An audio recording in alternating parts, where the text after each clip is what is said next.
members of the public who've taken the time to come and engage with us this morning. This meeting is being webcast. Now, the first thing I need to tell you about is our emergency evacuation procedure.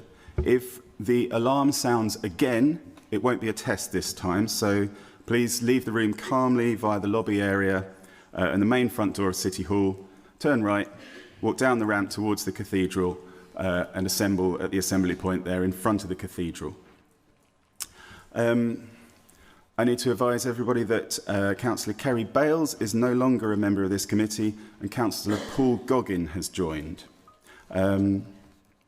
My name is Councillor Barry Parsons. I'm the chair of this committee and I'd like to begin by asking the other members of the committee to introduce themselves. Just prior, I'd like to just announce that Paul Goggin sends his apologies. That's fine, we have apologies later in our agenda. Thank you. Councillor Richard Eddy. Thank you. Jerome. Councillor Shabalala. Councillor Lisa Stone. Councillor Caroline Gooch. Councillor Katja Hanshin, substituting for Councillor Rob Logan. Councillor Zoe Peat, Avonmouth and Lawrence Western Ward. Thank you, everybody. So, agenda item 2 is apologies for absence and substitutions. We've received apologies from Councillor Paul Goggin, as has been indicated, and from Councillor Rob Logan. Councillor Katja Hanshin is substituting for Councillor Logan. Now, agenda item 3 is declarations of interest. So at this point, I need to ask all committee members if you have any interest to declare in relation to any of the items of business on today's agenda. I'm seeing shakes of the head. Okay. Agenda item 4 is minutes of the previous meeting. We have one set of minutes to be approved today, and that's from the meeting held on Friday the 31st of October. I'd like to move those minutes as a correct record and ask for a seconder. Thank you, Councillor Eddy. Now, may I ask the committee if you're content to confirm both sets of minutes, one set of minutes, as a correct record to be signed by me as chair? Aye. Great, thank you. Agenda item 5 is chair's announcements. I've got a few. First of all, we have an urgent decision to report. So it's become necessary for the Executive Director of Housing to take an urgent key decision to fund the additional resources and IT capabilities up to £1.257 million to continue delivering the agreed scope of the Housing IT Transformation Programme at pace for the remainder of 2025 to 26. This decision has been published following consultation with me as chair and with the vice chair of the committee, and with the agreement of the Section 151 officer and the monitoring officer that this matter could not reasonably be deferred until the next committee meeting, which is scheduled for early February 2026. I've also got an announcement about changes to the Home Choice Bristol system. The new system, which is called My Bristol Housing, is being launched, and it was planned to launch on Monday the 8th of December. However, this launch has been delayed until the new year now because there are some unexpected issues which need a bit more time to be resolved. So normal service will now resume on Home Choice though, and bidding cycles resumed on Tuesday the 9th of December. All Home Choice applicants will be notified when the new system and the website will launch. So if you have a housing application, please make sure that your contact details are correct so that you receive future updates. Okay. Agenda item 6 is public forum. Now, up to 30 minutes are available for the public forum. Questions and written replies have been circulated to committee members and published on the website in advance of this meeting. Questioners are permitted to ask up to 2 oral supplementary questions in total, if you wish. Supplementary questions must arise directly out of the original question or the reply, so entirely fresh questions on other subjects aren't permitted. And depending on the content of the supplementary questions, it may be necessary for a follow-up reply to be sent to the questioner. There's a roving microphone, so please, when you're called to speak, wait until you have the chance to speak into the microphone so everyone can hear you. And I'm sure I don't need to remind everybody, but this is.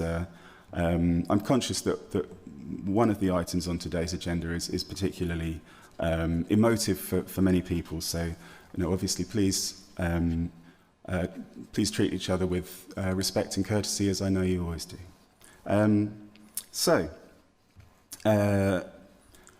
Our first questioner who has indicated that they would like to speak is Councillor John Goulandris. And I can see John there. Hi, thanks, Barry. And firstly, thank you very much for bringing the report on vehicle dwelling to this meeting. It's great to see it, and thank you for doing that. My question is, my supplementary first one is on my first question, which is question 2 in the papers. You've said that the court, and it's to do with the Downs, the court has granted a hearing date in February, and if the council's request is granted, then all vehicles will be given a clear timeline to leave the agreed area. So if the court approves it in February, we allow, say, 3 months, takes us to May, do you think it would be reasonable for the vehicles to have left by the end of June? Thank you, John, for your question. So, as you say, we are dependent on the courts to be able to enforce any such order. So, there is a court process that we need to go through. We need to provide courts with the evidence that shows why we need to take this action. And so the timescales will be dependent on the court to a large extent. I think John Smith looks like he would like to help out with that. Is that right? Or? Yeah, thank you. I wouldn't add anything to what you said, Chair, really. So we will work through that process as a timely way as we can. Yeah, absolutely. Okay, thank you. Sorry, it's perhaps not the clear and definitive answer that you'd like, but we are dependent on the courts. But once we have the authorisation, which we hope the court will grant us, then obviously we'll take action in a as timely a manner as we can. Okay. Thanks, Barry. My second supplementary relates to question 3. You say in that the proposed new approach aims to significantly reduce the number of people living in vehicles on highways, which is a great aspiration, obviously, because it's not appropriate for people to live rough. We all know that. We've got about 650 vehicle dwellers at the moment. There are no specific hard numbers in the report, because obviously it's difficult to put them in, I guess. But what would be a good figure, do you think, by the end of 2026 to have still living rough on our streets? It's a reasonable question, but of course, there is a good reason why we haven't set a sort of target in our policy. It's a brand new policy. It's a brand new approach, and so really, I think to a large extent we are going to have to to kind of observe the outcome of the action that we take and learn from that. And so, we are, however, looking to provide 250 pitches on MEMOS sites by the spring. So if we can achieve that, obviously you can sort of, crunch the numbers yourself and come up with a sort of sense of how much of a reduction we might be seeing in the next year. We were also looking to introduce much more outreach and support for people that will enable people to come up with plans for their next move, really. Moving away from the curbside and away from squatted sites, and that might take a number of forms, but we think that again should have an impact on the number of vehicles that we see on our streets.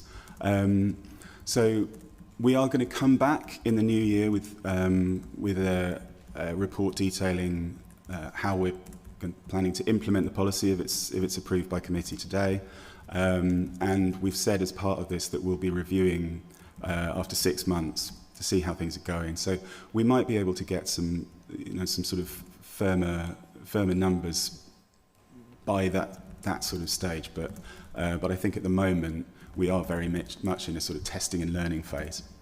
Thanks very much. That's very helpful. Thank you. Thanks very much. The next person who's indicated that they would like to ask a question is Janet Poole. Is Janet here? Janet, thank you. Right, good morning. I'd like to start with a quote from African-American author Maya Angelou, who said, "When people show you who they are, believe them." Bristol City Council has shown a lack of will, a lack of action, and a lack of concern for the voices of local taxpayers. You have shown us who you are. So my first question is, how can we believe anything you say on the matter of the caravans and vans going forward? Well, thank you for your question, Janet. I think the first thing I'd say is that we've always done on this issue what we said that we would do. So earlier in the year, we said that we'd come forward with a new policy.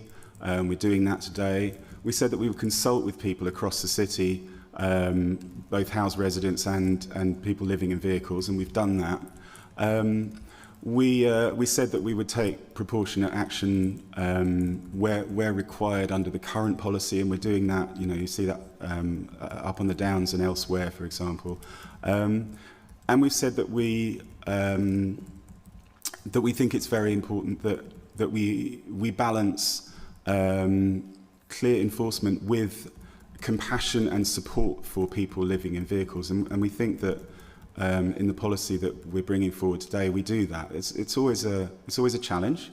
We don't think that we're always going to get everything exactly right, but we're doing what we say we do, and we're being as transparent as we can about that as well. You know, we've set ourselves some pretty challenging targets for things like setting up MEMAR sites, and we've got a new MEMAR site that's open this week. We've got more coming forward in the new year. So we are, you know, we're not over-promising, we think, but we are doing what we say we're going to do. Okay, thank you. Come on, turn around. My phone doesn't want to turn around. My next question starts with a statement. Bristol City Council mission statement includes phrases such as being trustworthy, taking responsibility for how they act, and ensuring everyone's safety and well-being. My second question is, what measures are you putting in place to prevent these vans and caravans from just moving elsewhere in the city, causing another problem if they won't attend the meanwhile sites? Thank you for that question. So there are obviously challenges around what we can do when we're working with vehicle dwellers. We can't force people to go anywhere. That's a really important point, I think. We can't make people move on to the MEMAR sites that we offer. And so part of the policy that we're bringing forward really is about trying to understand what vehicle dwellers need and value, and making sure that those sites and the other support that we offer meets their needs. That's a really important aspect of how we work through this. There are other things about the new policy that we're bringing forward that we think will reduce the likelihood of people simply moving from one part of the city to the other. That's something that really we have no control over at the moment under our current policy. All we can really do when under the current policy a group of vehicles is considered to be high impact, all we can really do then is first of all signpost people towards the support that's available, but then ultimately move them on and to somewhere else of their choosing. What's going to be different about the new policy is that we have described in it an enforcement process that involves a 3-month engagement window in cases where there's not an urgent need to move people. And that is really the time that we can work with people to help find them an alternative place to be. That doesn't restart under this new policy if people simply move to a different part of the city. They would then be treated under the under the criteria for immediate action. So that's quite a significant shift, and that means that we'll be being more assertive really with people who aren't engaging with us, who are choosing not to engage with the support that we offer. We hope obviously that people will take up the support and the offers of alternatives that we provide. Thank you. My supplementary question is, why is there a reluctance to action existing parking restrictions and force vans and caravans to move on? I'm sure you've had a parking ticket or overstayed somewhere and have received a fine. Why are we not doing that with these people who have been there for years when there's clearly a 5-hour no return sign? So I think there are various issues, I think, with the current parking restrictions that mean that it's actually much more difficult than you would think to simply enforce blanket restrictions against vehicle dwellers in places like the Downs and other places where there's restricted parking. We don't see parking restrictions as the primary means of managing vehicle dwelling in the city. We think that there are other routes for doing it, and that's why we're bringing forward this policy. Thank you. Our next questioner who's indicated that they'd like to speak is Councillor Kaz Self. Kaz. Thank you, Councillor Parsons, and thanks for your replies. You seemed unable to answer the question as to whether a site for van dwellers next to a day centre for vulnerable adults is a high-impact location. Some people, including me, might say that it is. My first follow-up question is, I note you plan to make Landercost Road and Sifemead a meanwhile site with 10 pitches.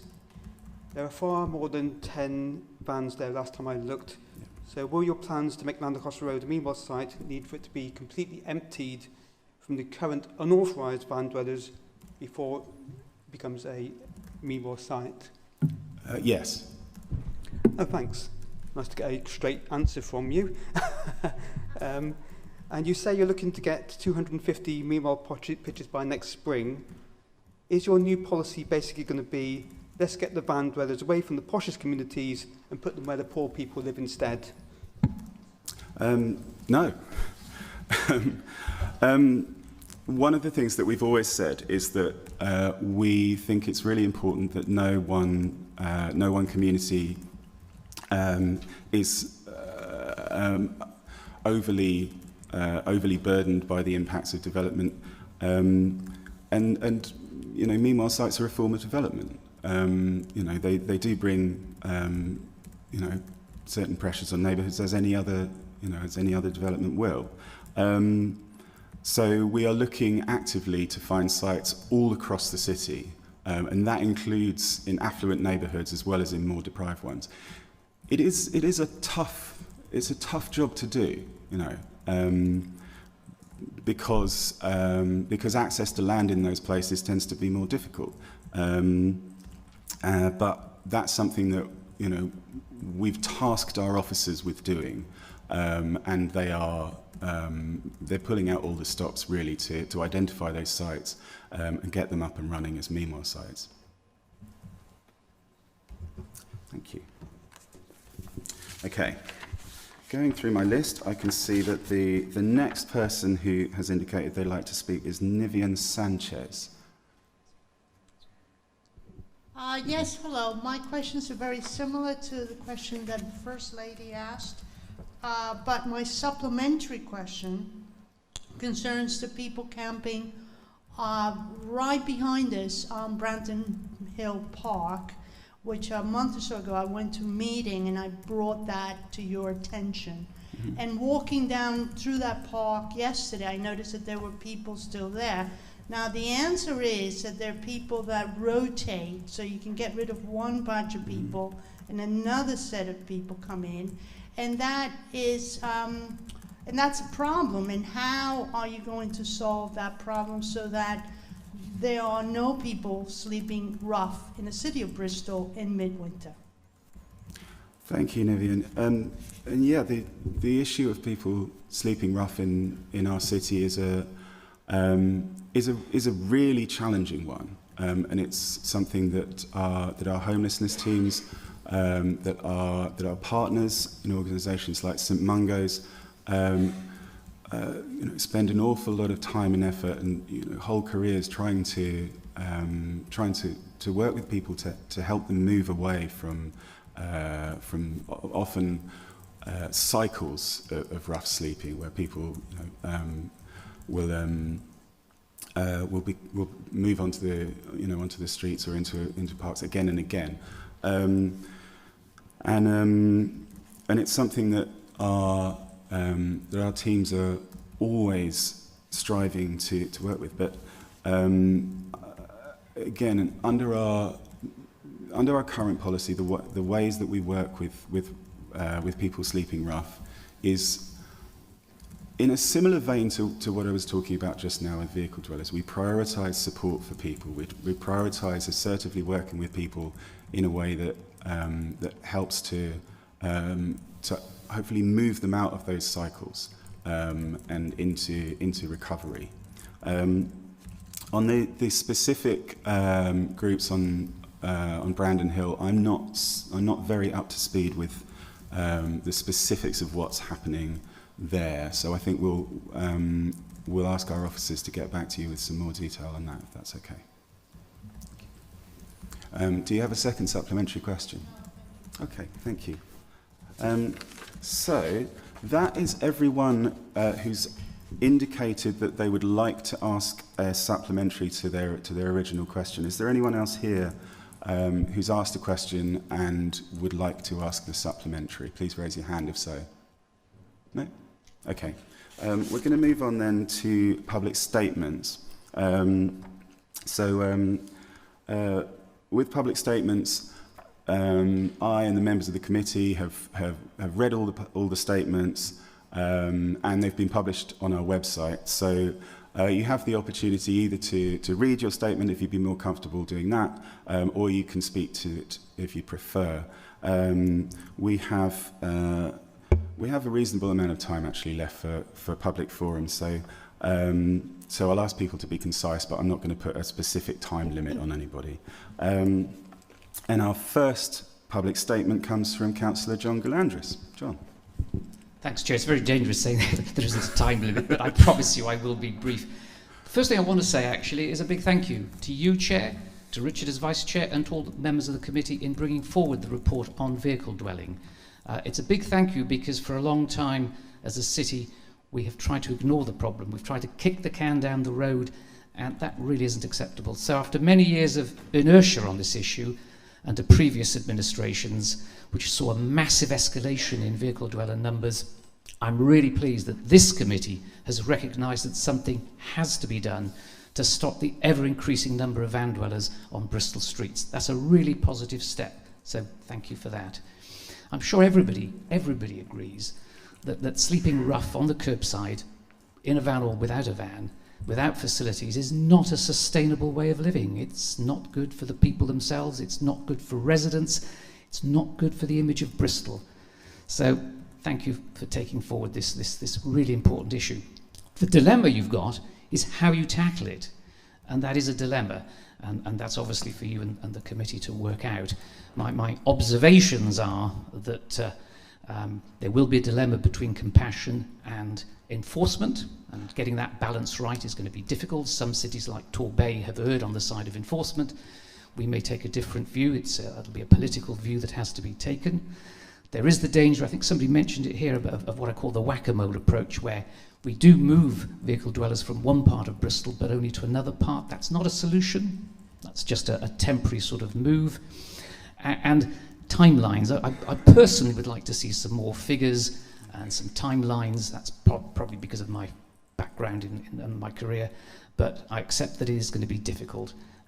So in summary, big thank you. The report is definitely a step forward. The proof of the pudding will be in how many vehicle dwellers we still have living rough in the next 12 months, 24 months, 36 months, but it's a positive step forward.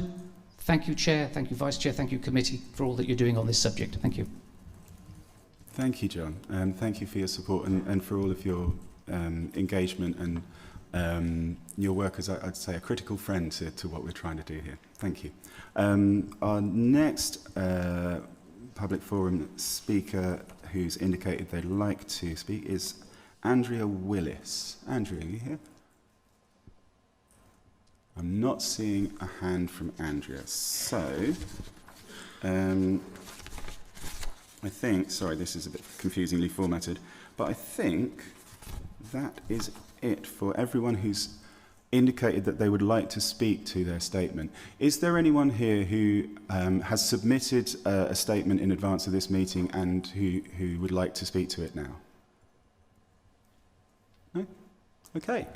In that case, then, that concludes the public forum element of our meeting. Thank you all so much. Let me move on. And so, agenda item 7 is the item that I'm sure a lot of the people in the public gallery are here to hear and learn more about our plans. I would like to say that there'll be an opportunity if this is the item that you're here for, you'll be able to leave after that. But I would encourage people, if you're able, to stay for some of the further reports after this, where we'll be discussing the challenges of homelessness in our city. We'll be discussing the delivery of affordable housing and the improvements to our council homes. So, agenda item 7 is responding to people living in vehicles 2026 to 2031. So, this report seeks to approve the Responding to People Living in Vehicles 2026 to 2031 policy, taking into account the consultation report. This report is also seeking authorisation to delegate authority to implement the action plan and incur any associated costs subject to full council approval of the budget in February 2026. This is a key decision because it involves a spend of more than £500,000 and affects 2 or more wards. The officer recommendations for this report can be found on page 24 of your packs. Members of the committee were invited to a briefing on this report in advance of today's meeting. So first of all, I'm going to invite Tom Gilchrist, who's our Head of Private Housing, Accessible Homes and Travellers, to introduce and outline this report. Thank you, Chair. So, as members are aware, the purpose of bringing the report to committee is to present the new policy on managing vehicle dwellers living in Bristol. The report was included in your pack. I'm sure you've all had an opportunity to read it, and obviously, as the Chair mentioned, we talked this through earlier this week. As I'm sure you're aware, and obviously from the packed public gallery, there has been considerable public debate, both locally and in the national press, around vehicle dweller living in Bristol. And the new policy has been developed with an aim of trying to significantly reduce the number of people living in vehicles, both on the highway and on land in the city. It also aims to provide an improved balance of proportionate approach to action, recognising that different views and different needs of individuals and local communities have to be considered as part of that debate about whether action should be taken. It does offer to take a more evidence-based approach to enforcement, balancing the needs of all parties in that approach and consideration. And it also is promoting inclusion by reducing stigma and recognising the diversity of people living in vehicles. The policy was developed to build upon the proposals built within the Bristol Model document, which was brought under the previous administration last year. And the new policy went out for a public consultation back in September and October of this year. And actually that public consultation, really well supported, over 3,200 responses were received, and of which 264 were from vehicle dwellers. So a large response rate from the vehicle dweller community. The policy has been reviewed in light of those comments that were received and has been updated in light of the feedback given. So the policy introduces an integrated multi-agency approach to supporting vehicle dwellers with an initial assessment of the vehicle dweller to understand their needs at the level of impact that they're having on the local community, but also the offer of a support presence encompassing both health, housing, as well as social care, with the aim of coordinating help to support the individual move on into an appropriate housing solution. At the end of the support period of 3 months, enforcement action will be taken, which is in line with our rough sleeping encampment policy. So we're not introducing this 3-month policy out of the air. It is in line with other policies that the city deals with rough sleeping in the city. Throughout the process, the council will provide support to the vehicle dweller community to move from the highway or encampment on land onto a more appropriate housing solution, either on a Meanwell site or potentially into permanent housing. However, where the encampment is having a serious impact on the local community or in a sensitive location, immediate enforcement action can be taken. If approved, there will be a transition period for the new policy to be introduced while additional resources are recruited. So the initial activity during the early months of 2026 may be limited. However, I should say the expectation is that the full policy will be able to be implemented from the beginning of April 26. Alongside the policy development, council teams have been working to identify more Meanwell sites across the city and are looking at how these can be brought through the planning process as quickly as possible. Officers recognise following implementation of the vehicle dweller policy, there will need to be periodic reviews to ensure that the overarching policy objectives are being delivered, which is to reduce the number of people in the city living in vehicles. I'd like to ask members if they have any questions on the report or the appendices attached to the report. Thank you very much, Tom. Before I move to members' questions, I'd just like to thank Tom, Nikki and everybody else who's been involved in preparing this report. There has been a vast amount of work from right across the council that has gone into to the preparation of the policy that you have in front of you. It, we think, reflects our values as an organisation, and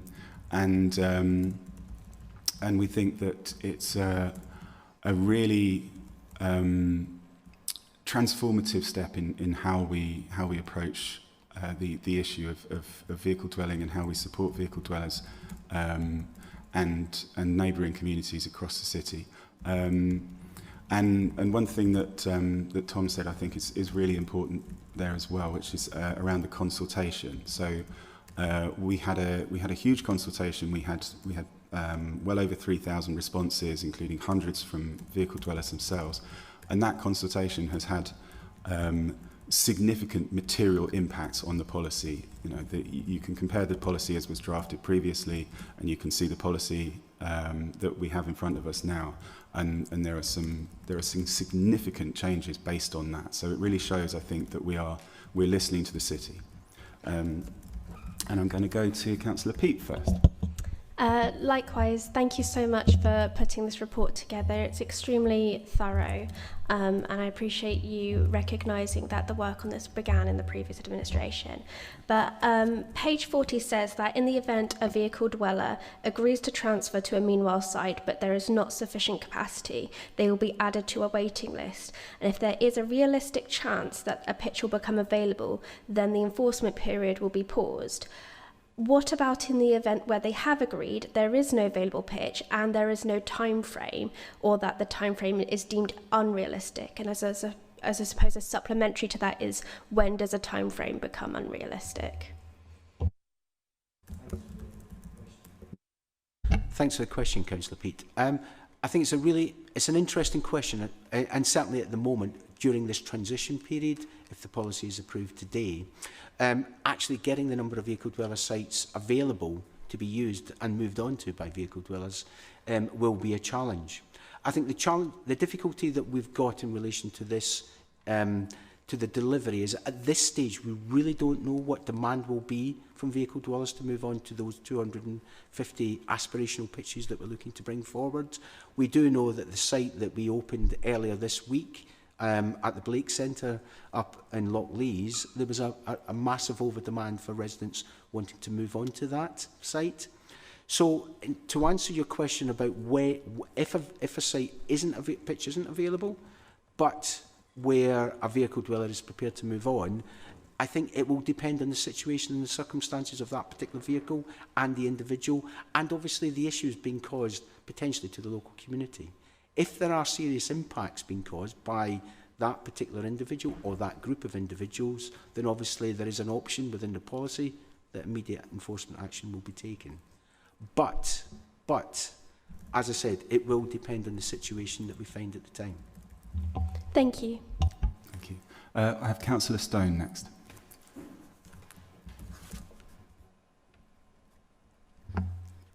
Yeah, thanks very much, Tom. It was a lovely report, and it was really great to see that you had actually differentiated between van dwellers and the local area, because obviously it could have been disproportionate because of the amount of responses. So that was really great to see that.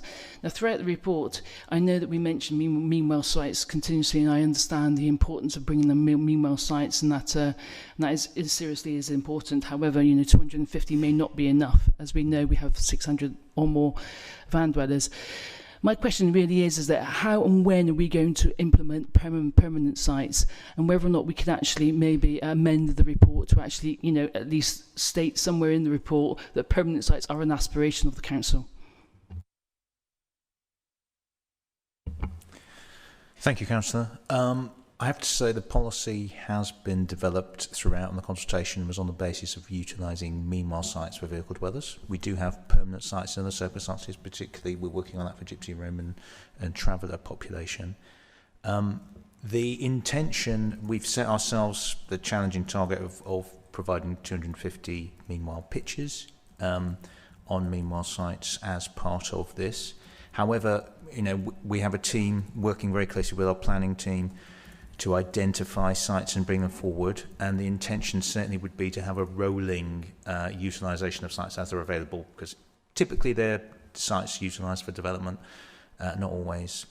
We have had offers from various people across the city team, haven't we, to work with us, and please, you know who I am. If others want to come forward with suggestions, we are very happy to look at them. So we're not going to stop at the 250 level, and indeed, as they are meanwhile sites in the temporary, they will be required for other uses. So we're going to look at developing a bank of meanwhile sites, Councillor. But that is the approach that we've set out, utilising meanwhile sites in that way rather than having permanent sites in the policy, and that's what we consulted on. So that would be my feeling about where we are in terms of where we are with the policy now. I can have a supplementary to that, because I understand that most definitely. The thing is that it's not really that robust, is it? Because as you have clearly stated, meanwhile sites fluid.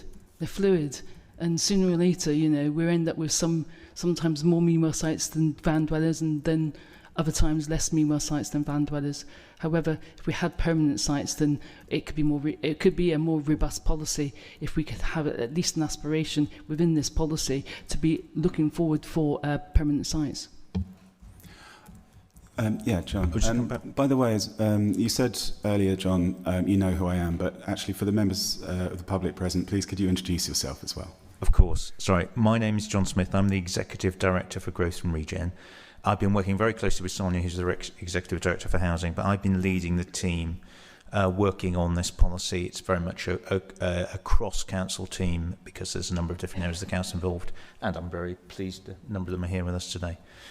I was just going to respond. The policy is a multifaceted thing, and I understand completely the focus on meanwhile sites, and believe you me, myself and the team have been very focused on bringing forward as many suitable sites as we can as quickly as possible. But there are, of course, other aspects to this. So we have secured significant public health funding in order to have this proactive programme of working with the vehicle dweller population to try and find alternative solutions as well. So I would just like to make that point that we are hoping that you know, the meanwhile sites will continue to be required, and we'll continue to try and find this bank of meanwhile sites and to have them available on an ongoing basis as some of them are no longer available, others will come forward. That's very much the intention, and we're resourcing ourselves to set up in that way, aren't we, team?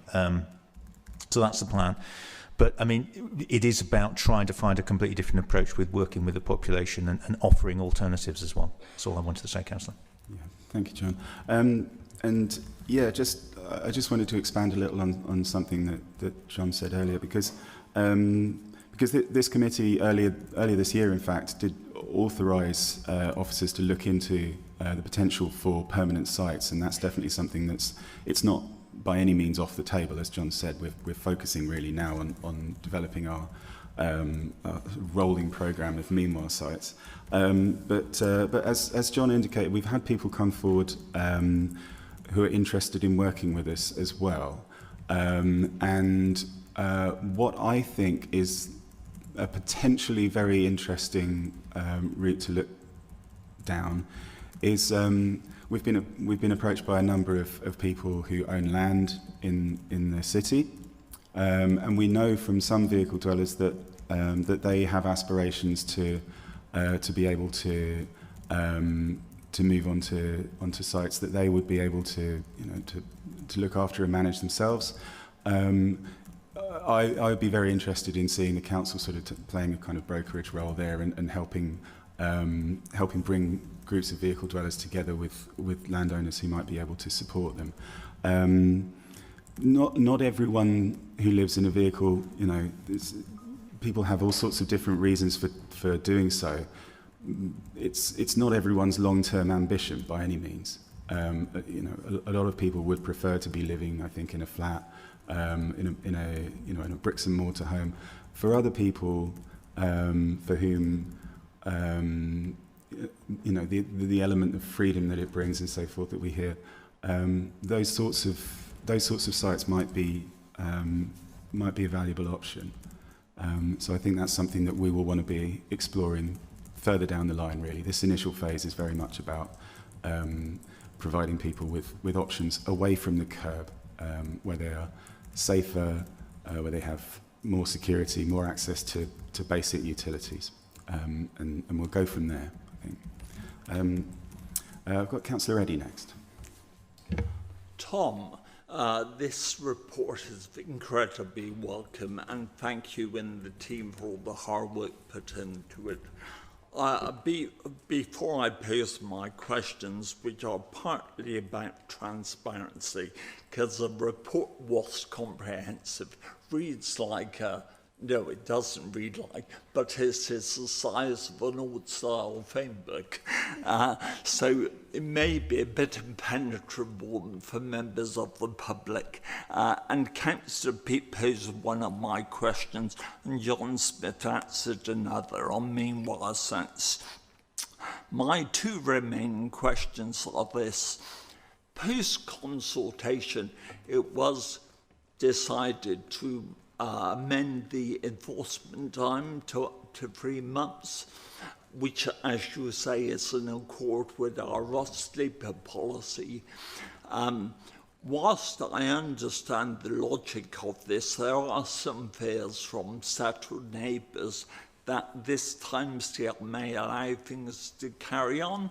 Now, so far, my inquiries seems to suggest there is provision to take immediate enforcement action if the issue is serious, but it allows us room for manoeuvre. Could you just give some examples of immediate enforcement and, say, time-limited enforcement, please? Yes, as you've alluded to, Councillor Eddy, we have made provision within the policy for where an encampment is causing significant issues to a local community or to a particular neighbourhood, where immediate action can actually be instigated. And a couple of examples of those I would give is, say, an obstruction to the highway. If a vehicle is parked or located on a bend where there is potentially likely to be a highways accident, and that, you know, there will then be an opportunity for us as a local authority, obviously, through the highways teams to move that vehicle on. An obvious example, because obviously I imagine lots of people in the public gallery and members get complaints about antisocial behaviour or crime, and there is a belief that that is associated with the vehicle dweller community. If we can prove that that is the case, that that is linked to the community, the vehicle dweller community, and there is significant breaches of the peace, acts of intimidation, vandalism, drug dealing, or large or sustained gatherings of people causing disturbances, then that is also an area where immediate action can be taken. Just to be clear, in the last example you gave, although we can help collect the information, the evidence, the actual action is in the hands of the police. No, the action can be either taken by the police or by the neighbourhood enforcement team, who undertake all the enforcement-related activities around this. And this would dispense with the 3-month period that we've got in for the assessment and support to be provided. I think the real challenge that we always have with any enforcement action is we have to follow the process through the courts. And although, and I think I would imagine from a member's perspective, and I imagine some of your constituents, the expectation when we say immediate action is that somebody will be removed quickly. And I think the reality is, unless we get permission from the courts and authorisation from the courts to do that, we will have to follow the legal process that are laid out. And that, unfortunately, takes time. And finally, in the summer, we wrote to the government, as you know, seeking powers or opportunities to actually properly enforce the situation, not just in Bristol, but it would have helped out the local authorities. In my view, the response was, shall we say, weak and watery, but could you highlight what was asked for, please? Yes, as you say, that we were fortunate. We had a senior member of Parliament that came to meet the leader, Barry, and myself, and other colleagues. And while he was present, we specifically asked him for a number of additional powers. Currently, there is a power under the Criminal Justice and Public Order Act that the police can use where there are encampments to immediately enforce and remove those groups where they are causing significant antisocial behaviour or significant problems to the local community. We asked that that power is currently sitting solely with the police. The local authority cannot use it. We asked if that power could be delegated or the legislation changed that the local authority could take those powers over. And that would enable us, as I've alluded to your previous question, where there are significant serious issues being caused, we could then remove vehicle dwellers quickly. So that was one area. The second area, and again, an issue that's prevalent across the city, is around caravans. As we know, caravans, there are a significant number of caravans on the Downs, but generally across the city as well. And again, part of the ask from government that there should be a registration scheme for caravans to enable the local authority to identify the owner of those vehicles. As you said, the response was somewhat limited from the Minister, who took the time to write back to Barry and the Leader of the Council.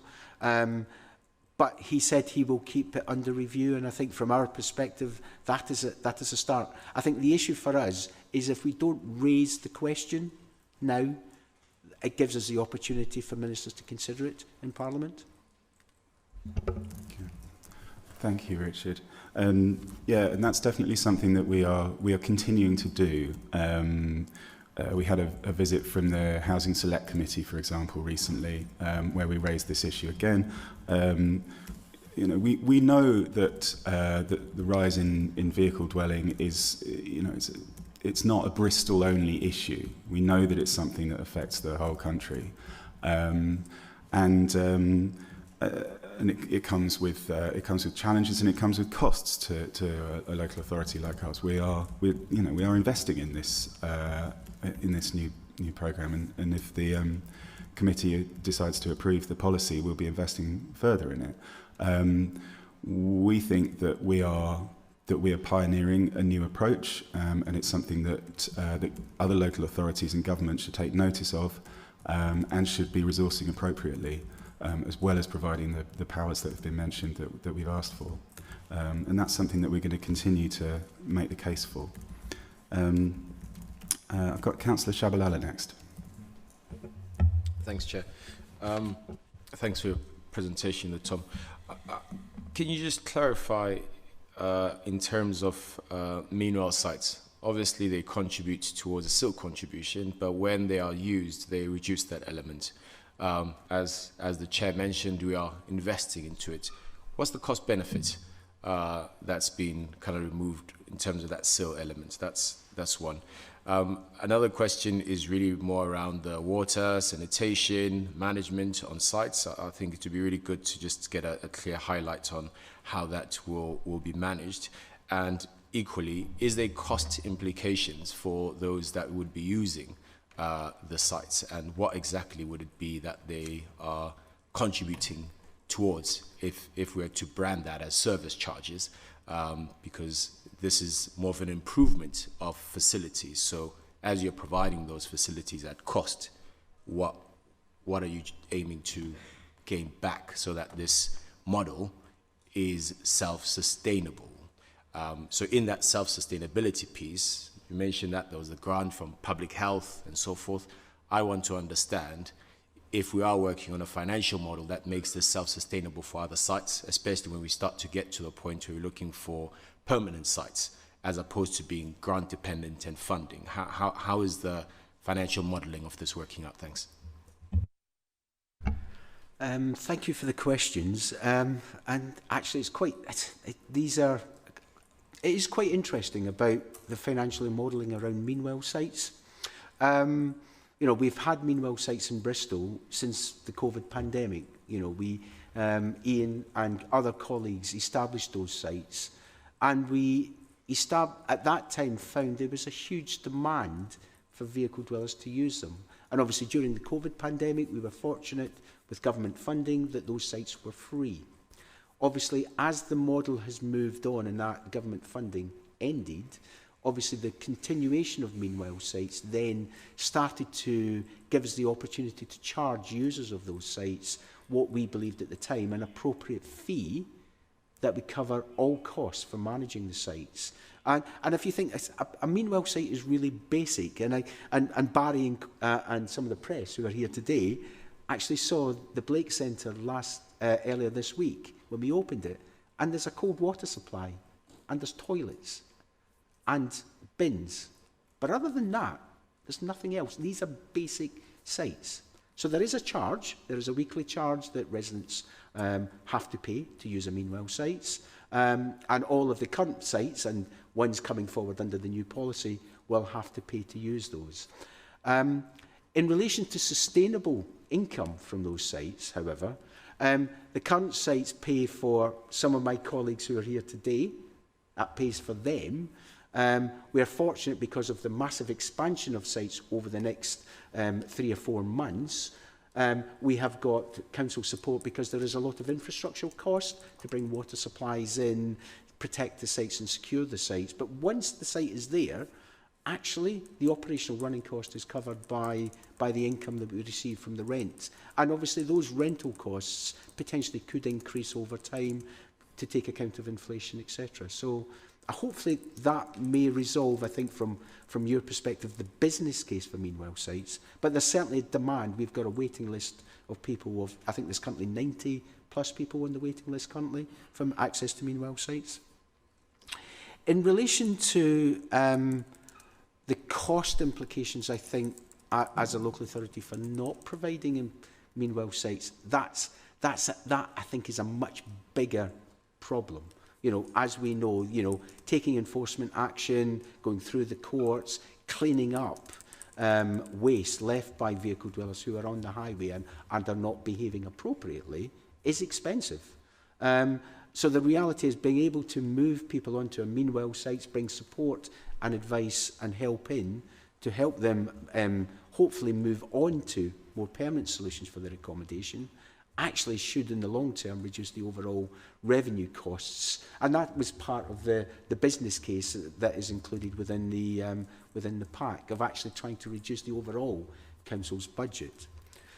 In relation to the public health grant and homelessness prevention grant, those are time-limited allocations of funding for those particular pieces of work.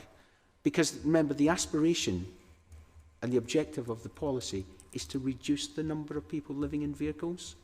And I think that's the drive for this. This is not about sustaining where we are currently. This is about reducing numbers considerably. And if people want to live in a vehicle, the aspiration is they will use our mean well sites that we will have available, not be on the public highway.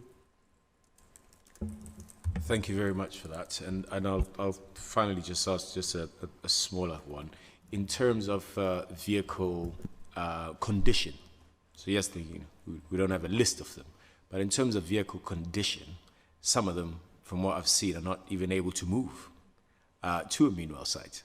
So how are you doing a kind of stock condition of vehicles to really ensure that actually can this vehicle move from A to B? And if they can't, are we moving them from A to B? But at some point, there's a rationale that says this vehicle that someone is living in is not in good condition whatsoever, and therefore it can't go to a mean well site because it's really not health and safety wise, blah blah blah. Are you doing that? So would there be some that are completely excluded because of the condition of the vehicle? Yes, there are. Undoubtedly, the organisation, we have procured an organisation, my colleague behind me, who deals with housing options. We have a housing outreach team that will be looking at individuals within those vehicles. There are, as you said, a small minority of vehicles that are in really poor condition. And I think the aspiration there will be that housing option service will be supporting those clients out of those vehicles and into some sort of settled accommodation, whether it be social housing, affordable housing, or even into the private rented sector. I think the reality is we're not going to move a vehicle that is not going to be able to be moved. I think it's as simple as that. If a vehicle can't be moved, then obviously we will try to help somebody into a more appropriate housing solution. But I should emphasise this, that some vehicles, there are 614 vehicles in the last count in Bristol back in the summer. A small proportion of those are in the condition you've outlined. The majority of vehicles that people are living in are in relatively good condition or are drivable vehicles and therefore have to have an MOT and are taxed to do so. So I think I accept entirely what you're saying. We have support to move those individuals in awful vehicles, hopefully into permanent accommodation. But that, I don't think, is the majority of vehicle dwellers living in Bristol. Thank you. Councillor Hernchin next.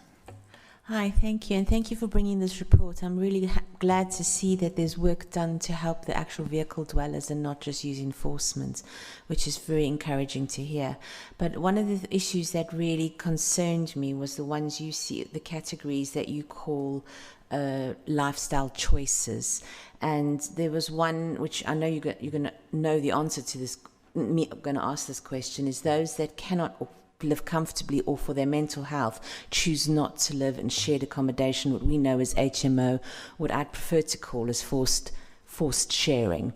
For a lot of people, I've actually spoken to people that were considering moving into a van. I don't know if they did. Then one of the main reasons was that the only option for them on housing was an HMO, and they did not want to share their bathroom, their kitchen and their basic facilities with other people, with strangers that they didn't know. And also that HMOs are not really permanent solutions because I've lived in them myself. You change people every 6 months and you don't know who you're going to get. So they really do not qualify to me as permanent solutions at all for people. Thank you. Yeah, thank you, Councillor Henshin. I'd quite like to come in on that, if that's all right, Tom, as well, because I think this is something that is quite important, I think, to how we're approaching this policy. I think we are not saying that it's not okay to live in a vehicle. That's not what we're saying. For some people, at certain points in their life, it can be the right choice for them. What we are saying is that we can't have people living long term by the curbside or on unauthorised sites across the city. So for those people who are there now, we need to find better solutions soon. One thing that we talked about earlier was the potential for permanent sites, for the potential for privately owned sites that vehicle dwellers could possibly work with landowners to set up and manage themselves. Potentially for people who are in the sort of situation that you described, that might be a solution. But again, we're not in the business of trying to force people into any particular form of accommodation. For some people, moving into the private rented sector, moving into maybe an HMO, maybe a flat, might be something that they inspire to, and we can support them into. But for other people, that's not going to be the right solution. That's why it's really important that we're building up our capacity for outreach and engagement, so that we can actually learn more about people who are living in vehicles and work with them as individuals rather than just en masse. Tom, is there anything you'd like to add to that? I don't think so. I think the reality is we know across Bristol there has been a huge growth in the last 10 years of multiple occupied buildings. There have been. That, I think, is a symptom of housing supply shortages. There aren't enough houses in Bristol for the residents to live in. However, vehicle dwellers and moving them into multiple occupied buildings is not the only option on the table, as Barry's outlined. And I think the reality is what we are saying, there are housing options, and that is why we have this outreach team comprising both housing advisors, a social worker, and somebody from Sirona Healthcare to try and bring together a combined package of support for individuals to provide them and hopefully move them on to accommodation that's more appropriate for them and their particular situation at this particular time. Thank you. I've got Councillor Thomas next. Thank you, Chair. Vehicle dwelling isn't kind of a sustainable long-term approach. We know that adequate provision of homes is the only way to solve this problem. And I welcome this policy and I hope we pass it today. And I think that it's characterised by enforcement combined with kind of kindness and the awareness of the bigger picture. So I think that's absolutely the right approach to be taking. My concerns, I think there's a lot of rigour in there. I think it's really when it starts moving into the action plan that are we at risk of taking on a far bigger duty of care than we're actually able to provide. And I think that with the number of actions that we've got that we're looking at, which I think there's 63 actions, we're not going to be able to achieve all of those. So I think distilling things into what we think the absolute must have priorities are, the top. I was kind of thinking, well, what are the top 3 priorities? And I would have thought they were the number of meanwhile places that we've got, the number of vehicles that we've got roadside, which is about monitoring those quite carefully, and the proportion of vehicle dwellers that we've engaged with. Those I would have thought would be the kind of key things that are fitting with whether we've got a manageable approach. Within the action plan, we need to have a kind of really tight, coherent management framework, which means that we've got kind of designated responsibilities for teams, but it would be really good to see the named individuals so that when we're having meetings like this and we're having reports back, we know who the go-to people are with those responsibilities. And it would be good to have an overview of the budgets associated with this, because this isn't going to be cheap and it'll probably be more expensive than we fear it might be. And then I've just got a kind of, with that kind of action focus, I've just got a particular question on, but before I do that, as I mentioned in the briefing on Monday, stopping and discouraging new arrivals and giving the sense that Bristol is not a place where we consider vehicle dwelling to be sustainable, I think is really important, so that we're not sorting out our existing population, who I do believe we've got a duty of care for. We're stopping new arrivals and discouraging as far as we can and is appropriate. And with that in mind, I mean, I do think I'd like to know with regards to the GRT transit site in Avonmouth, when we think that's going to be repaired by, because that's a sort of, that's an important site that shows that we're focused on getting the kind of provision up and running in a timely fashion. And I know it was just damaged very severely with criminal activity, but it feels like it's been out of action for a long time. So I'm keen to know when that will be restored by. Thank you, Jerome. And I think I'd just like to say that, as you said right at the top there, the success of this policy is really going to stand or fall on our implementation of it. How well we actually manage to carry out the actions that we've committed to. And for that reason, we'll be bringing a report back to this committee early next year, putting more flesh onto it, really, with the details around implementation and the funding required and so forth. So can we make sure that we take away an action that we will include the kinds of information, the kind of detail that Jerome's asked for in that report? And with that, I will pass over to officers to respond to the rest of the questions. Thank you, Chair. I'm going to pass to one of my colleagues, hopefully on the specifics of the Avonmouth site in a moment, but I was going to say something very similar to you, Chair, actually. If we pass the policy, or if the committee passes the policy today, then I think it's a significant step, but we're acutely aware, and the Chair has made it very clear to us as well, that the whole process will be judged by the implementation and the success of implementation next year. So we as a team are very focused on that, Councillor. Just to reassure you, thank you for the suggestions. We'll take those on board. And in terms of the specific question about Avonmouth. Yes, as outlined, the transit site, the Gypsy transit site in Avonmouth was quite significantly damaged earlier this year by a group of travellers. We have been undertaking some significant refurbishment work to that site.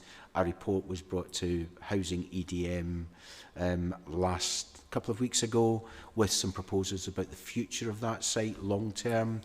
The aspiration will be that that site will be refurbished as an interim solution, so pending a wider look at the site and options that we might want to look at. In relation to timeline, the likelihood is that we've asked for the options appraisal to be completed by the end of May 26, but we are hoping that before then this transit site will have been refurbished and reopened. Most of the preparatory work has been done now. It's just the physical repair of the WC facilities and the boundary fences to the site that's left to be done. Thank you. And you mentioned the idea of the sort of the pull factors as well. And sort of, I think one of the things that's probably worth mentioning and reiterating here is that eligibility for support such as access to meanwhile sites, that is and will continue to be dependent on people demonstrating a Bristol connection. People, need to have a local connection to Bristol in order to take up a pitch on a meanwhile site. So that's the kind of You know, that's our existing policy anyway, and that's going to continue with this. Next, we've got Councillor Gooch. Thank you, and well done to everyone for the report. Tom, it was really detailed. I loved all the breakdowns of everything that you put in there. It was really good to be able to see who was saying what to what question. So thank you for that level of detail. It was very good. I just had concerns about really whether we've got enough money, whether 250 pitches is going to be enough, and just as a looking at an ongoing basis, you said it's going to come back. Obviously, we're being asked to sign off a 5-year policy, so just looking at how much flex there will be to change it as we go along, as we learn, see what's working, what's not working, etc. The management, I'm saying, I agree with everything that's been said by other committee members. I did read a report on online of someone complaining about a Meanwhile site, that there was someone with an aggressive dog. So we do need to make sure that there is that management to make sure that people do feel safe in the sites and not intimidated by other users of the sites as well. And I think it would be good if we could get the more a permanent site for people who want to live in a vehicle and aren't looking at moving immediately into other forms of housing with maybe better loos, showers, proper facilities, etc. And the other thing that I think we really, really need to keep pushing the government on is this registration of caravans, so that we can deal with these slum landlords who, I mean, we don't know how much they're charging people to live without any sanitary facilities. We should be able to prosecute those people. And at the moment, we don't even know who they are. In the EU, every caravan has to have an MOT every 2 years to prove that it's roadworthy, and has to be registered. Is that only if it's on the road, though? If it's on a field? Yeah, to go on a road, yeah. So it has to prove it's roadworthy. And obviously we know that there are some vans on the road that aren't roadworthy. At the moment, what we have in the UK is a voluntary registration which people can do so that they can take their caravan to Europe. So if we were still in the EU, we would have this. And it's just a case of Brexit that we don't have it. And it is something the government really needs to implement, because, to be fair, if I'm following a caravan down the motorway, I want to be sure it's not going to fall apart in front of me. So, it's something that we really need to be pushing. And we really need to be able to take action against people that are providing slum dwellings in our cities, and that we currently have absolutely no recourse to deal with. Thank you, Carolyn. Tom? So, quite a lot of questions in you've just raised. So, a couple of things around the review. We have said within the policy that we will review the policy within 18 months. The corporate policy strategy team actually were instrumental in pulling the policy together. So I think the thanks need to go to them for actually pulling the policy together in the way they have done, and taking into account the various comments that came through the public consultation forum. What we have within the option to bring forward is an update potentially to committee early in the new year, probably in April or May or June, just to give a general overview about how far and how well the policy is developing, the Meanwhile site, the enforcement related options that we've got within the policy, just to give members an update at that point. So I think we can commit to doing that in the middle of next year, middle of next year. In relation to a permanent site, you know, the reality is, you know, as you say, there are significant resources being committed by the organisation to the implementation of this policy, which will need to be approved by Strategy Committee and Resources Committee if it's approved, the policy is approved by committee today. So that ratification still has to be done. Creating a permanent site for vehicle dwellers is a real challenge. You know, we have a statutory duty to provide permanent sites for gypsies and travellers. And since the last site was opened in early 2000, we have not provided any additional sites. We have 12 pitches for gypsies and travellers in Bristol. We have a demand and a need identified in 2000 of an additional 32 pitches required for gypsies and travellers by the end of 2023. 24 by the end of 2024. So we have provided no permanent sites for gypsies and travellers. And I think this is the real challenge as part of this policy, is we're putting provision aside as a city to provide permanent sites for gypsies and travellers where we have a statutory duty to deliver. Adding into the current arrangements a permanent site for vehicle dwellers, which is a discretionary option, will be a challenge. I think there has been a couple of questions on this. I think myself and the policy team will take this away and have a look at it. But it is a real challenging balancing the resources about our statutory duties in provision of permanent sites for one group, about providing a discretionary permanent site for another group. It's a real challenge for us as an organisation to deliver.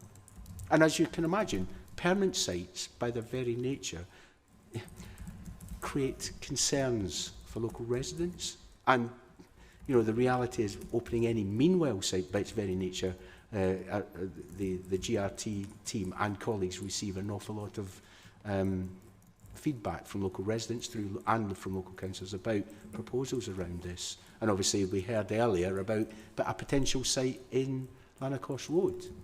You know, the reality is meanwhile sites or permanent sites generate public reaction, and I think as a local authority we have to be aware of listening to our local communities of what they want, but obviously having to meet our statutory duties and our requirements as well. Thank you.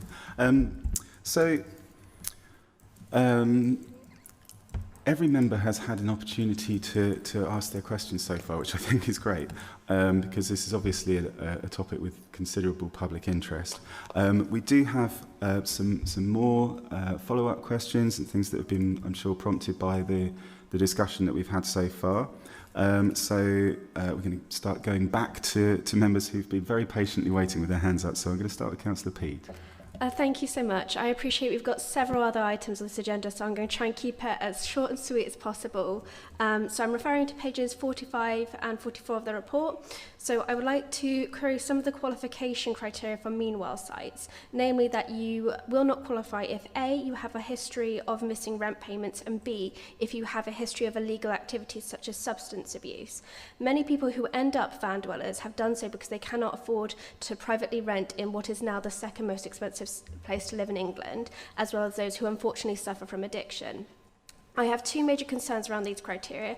Firstly, that it may be construed as the council saying, if you think you might not make rent, move into a van now, because you might miss you might not be able to be eligible for meanwhile site support later. And my second concern is that those who do engage in illegal activity will be removed from council-owned land, won't have access to the meanwhile sites, and essentially the more problematic van dwellers may end up being moved or moving themselves to residential areas. So as much as I appreciate the need for making sure meanwhile sites are, safe for everyone there, if we don't have a provision for those who are perhaps, more prone to ASB and criminal activity, they are going to end up in residential areas. I think so. I think Sonia would like to come in on this. Thank you, Councillor Beat. Just to say that the issue around a history of missing rent payments is consistent with our approach in relation to council housing and homelessness. I think probably where it does differ though, and I look to my colleague Paul here, is that actually we also allow those who can show a history of a payment plan in place and a history of making payments. Now I'm guessing that it wouldn't be too difficult to make that amendment to this policy so that it is consistent with our approach more generally around council and social housing. Yeah, let's do that. Yeah. Thank you, Zoe. Yeah, shall we come back on that? Thank you. I was just going to contextualise a little bit in terms of the process we've gone through to develop the policy, obviously. So we consulted on it, colleagues, haven't we? And we have, obviously, there was the various engagement we had with the committee, including the session earlier this week. I am a little nervous about making amendments as we go. I mean, I think we are going to be reviewing the policy, aren't we? If we see a consistency with other policies, if it's not justified, I understand. But generally, I think my advice, Chair, would be that it's difficult to tweak a policy that's been through this level of consultation, including for previous engagement with members recently. Yeah. Yes. Okay, that's good. And helpful suggestion as well that we are bringing forward a meanwhile site policy in the new year with more detail, so we could include any changes there. Let's do that. Yeah. So we don't have an answer to the fact that if you've got criminal activity that's known to the council, you might end up on residential areas as opposed to a meanwhile site. Well, Councillor, my answer would be that the wording there talks about may, doesn't it? There's a list of criteria that could be applied by officers, and I guess that's the debate, isn't it? Is it appropriate that is a factor that could be taken into account, which I would argue it probably is, and that's what's been consulted and gone through the process. He doesn't say that it would exclude people automatically. So I think, as the team do currently, there's quite a lot of discretion appropriately. But I think having it on the list does feel appropriate. Okay, thank you, Councillor P. I'm not seeing a follow-up there. So next I've got Councillor Eddy. Thank you. As I suspect, Chairman, we're moving to a conclusion. Perhaps I can just make a brief comment. As you're aware, despite being the Vice Chairman of this committee, I'm not a member of the administration, nor indeed is my political group. Nevertheless, in my view, this administration deserves thanks and credit for actually stepping up to the plate and developing this policy. As Councillor Goulandris and his constituents know, for years until now, well, I think it's been going on for about 8 years or so, this issue has been affecting people, both van dwellers, of course, and their health and their situation, and also the neighbouring residents, of course. And we've heard clearly from them about the problems of ASB crime and various human waste, etc. At least that. At least we've got this, and this is, in my view, a good policy. We've actually, the chairman has said we've always sought to actually have a nuanced policy, so upholding the interests of the neighbouring settled community whilst dealing with the van-dwelling population, as Councillor Thomas said, in a humane fashion, of course. And I believe this achieves this. It's certainly, as the chairman knows, I've been going on about sticks as well as carrots. That's not his vernacular. I'm sure he preferred to say checks and balances. In my view, this strategy, this policy achieves that. And the key thing is, we're having, as well as it coming back to this committee, we are delegating the chance to the chairman plus the exec director to actually see how it functions in practice and where there may be inconsistencies or problems to address that. So I'm happy to support this on that basis. Thank you very much, Councillor Eddy. And Councillor Stone.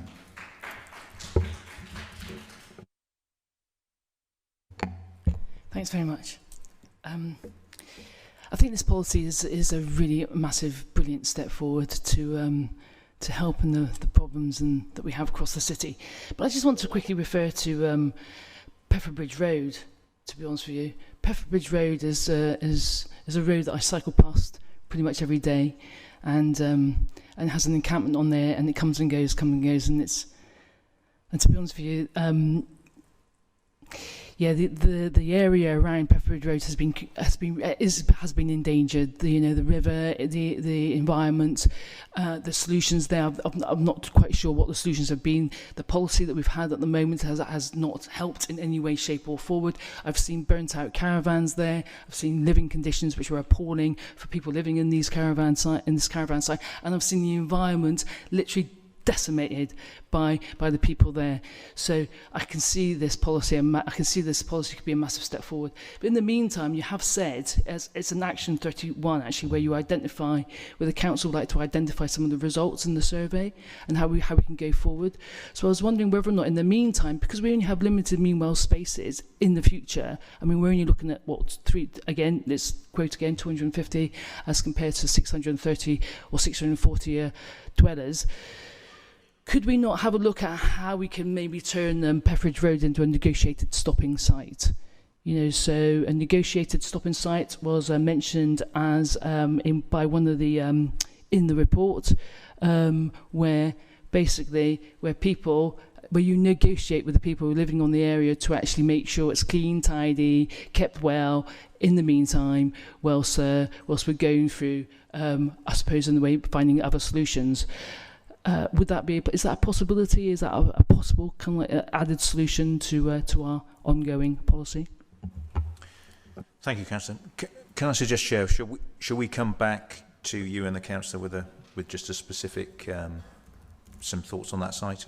I'm afraid I don't have enough information to be able to comment on that at the moment. Yeah, that would be good. Yeah, let's come back specifically about Pefferbridge Road. I mean, I think as a general point, I would say that negotiated stopping is an approach that some local authorities use with members of the Gypsy Rambler Traveller communities who are moving through the area, rather than what we're talking about here, which is people who are living long-term in vehicles in Bristol. So it is, it's a different approach for a different community, I would say. I suppose my supplementary to that is, I'm just asking, would there be a possibility, considering we'll not have enough meanwhile sites for all the dwellers currently living on our highways, and would there be a consideration of looking at the negotiated sites, especially in places like Pefferbridge Road, where I can even see that could be a solution to the problem that we have at the moment. I was going to say, when we brought a report, which actually has resulted in the policy coming forward today, we brought a report to committee which was around the Bristol model recommendations. Within that, there is, and that report was fully supported by committee, there was a recommendation about provision of negotiated stopping places for vehicle dwellers. So that is something that we were working on, but obviously resources were diverted because of the need to get a new policy in place by the end of December. So we haven't spent a lot of time looking at how that could be developed. I know colleagues have been asked to start to look again at how they could be developed and the locations of where they could be. Pethbridge Road, obviously, if we are looking at any particular site, is always going to be a challenge. As I mentioned, meanwhile sites by their very nature will have to go out to formal consultation with local residents and obviously our local members as well. So it is something we're looking at. Negotiated stopping places. The reality is locations will be subject to consultation in the normal fashion.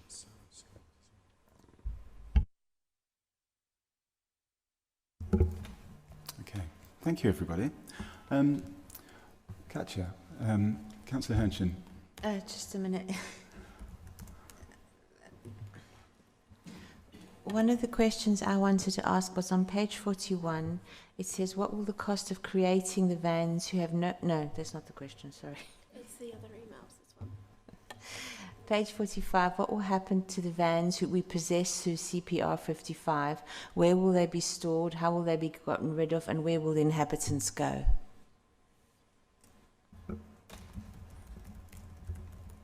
Thank you, Councillor. Who would like to respond to that? So we don't actually use CPR 55 to take possession of vehicles. CPR 55 is to take possession of land. So if people were parked on College Green, then we would retake possession of College Green using CPR 55. The removal of vehicles is done under different legislation, which is used by different teams. I can't fully comment on that. Do you know what happens to those vehicles?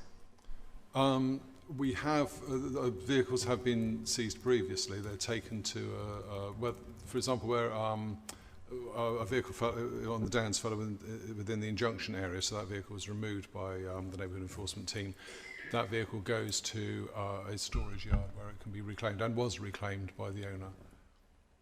Yeah, and within the new policy and some of the work that we have budgeted for within the financial appendices to the policy, there is money set aside to use spaces, set aside spaces for seized vehicles where we have to go down that route. Yeah, I was just thinking in terms of when the previous question about some of the vehicles not being roadworthy, some of the trailers. I have seen some of the caravans and I don't think I'd tow them. Yeah, fair enough. Councillor Gooch. Sorry, just a quick one. I don't think it's exactly the same as negotiated stopping. One thing that there is a need for in Bristol is people in motorhomes who are on their way down to Devon and Cornwall for holidays, wanting to stop in Bristol overnight. And there is an opportunity there to provide spaces with facilities that where they could park and pay for overnight parking and book. So that is, I think, also something that we need to look at, because there's, rather than having people just stopping anywhere, actually having specific places where people can book an overnight parking for 2 or 3 days. Thank you, Councillor Gooch. I suspect that's a question for the Transport and Connectivity Committee rather than here. So can we refer that across to our transport colleagues? Thank you. I'm not seeing any further hands, so I think that's going to be the conclusion of our debate, and I'm going to move us to a vote now. So I'm going to read out the recommendations, first of all, and then we'll vote. So the recommendations are that the Committee for Homes and Housing Delivery approves the policy for responding to people living in vehicles 2026 to 2031, Appendix A1, authorises the Executive Director for Growth and Regeneration and the Executive Director for Housing, in consultation with the Chair of the Homes and Housing Delivery Committee, to take all steps required to implement the policy, including any transitional arrangements, and subject to full Council approval of the budget in February 2026, spend up to the budget envelope set out in this report, including procuring and awarding contracts which may be over the key decision threshold. Notes that the policy will be applied from the 1st of January 2026. However, full implementation of the policy will apply from the 1st of April 2026, in line with the action plan set out in this report and Appendix A2. Notes the consultation report at Appendix F. So I move those recommendations. Seconded, Chairman. Thank you very much, Councillor Eddy. So, I'm now going to ask for us to take a vote. Can I ask members to indicate your vote clearly by hand? And first of all, I'd like to ask votes for the recommendations. Okay, that's 1, 2, 3, 4, 5, 6. Votes against the recommendations? And abstentions? That's 2. Okay. So that passes. Thank you very much, everybody. We're now going to take a short break of no more than, let's say, 10 minutes. Let's try and be back in the room by 11:40 if we can, and we'll get started as soon as possible after that. Thank you.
I'm gonna try and whip us through the next few items a little bit more speedily than we managed the last one.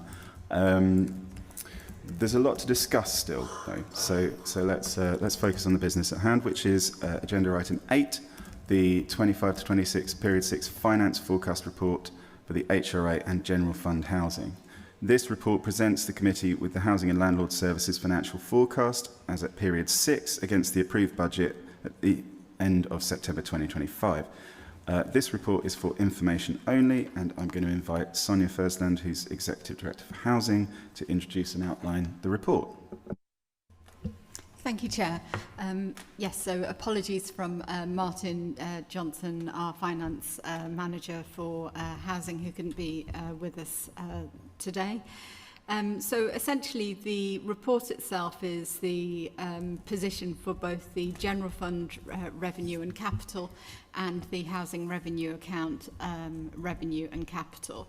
I'm just going to pull out some of the key elements. As the Chair has mentioned, this relates to September, which is period 6.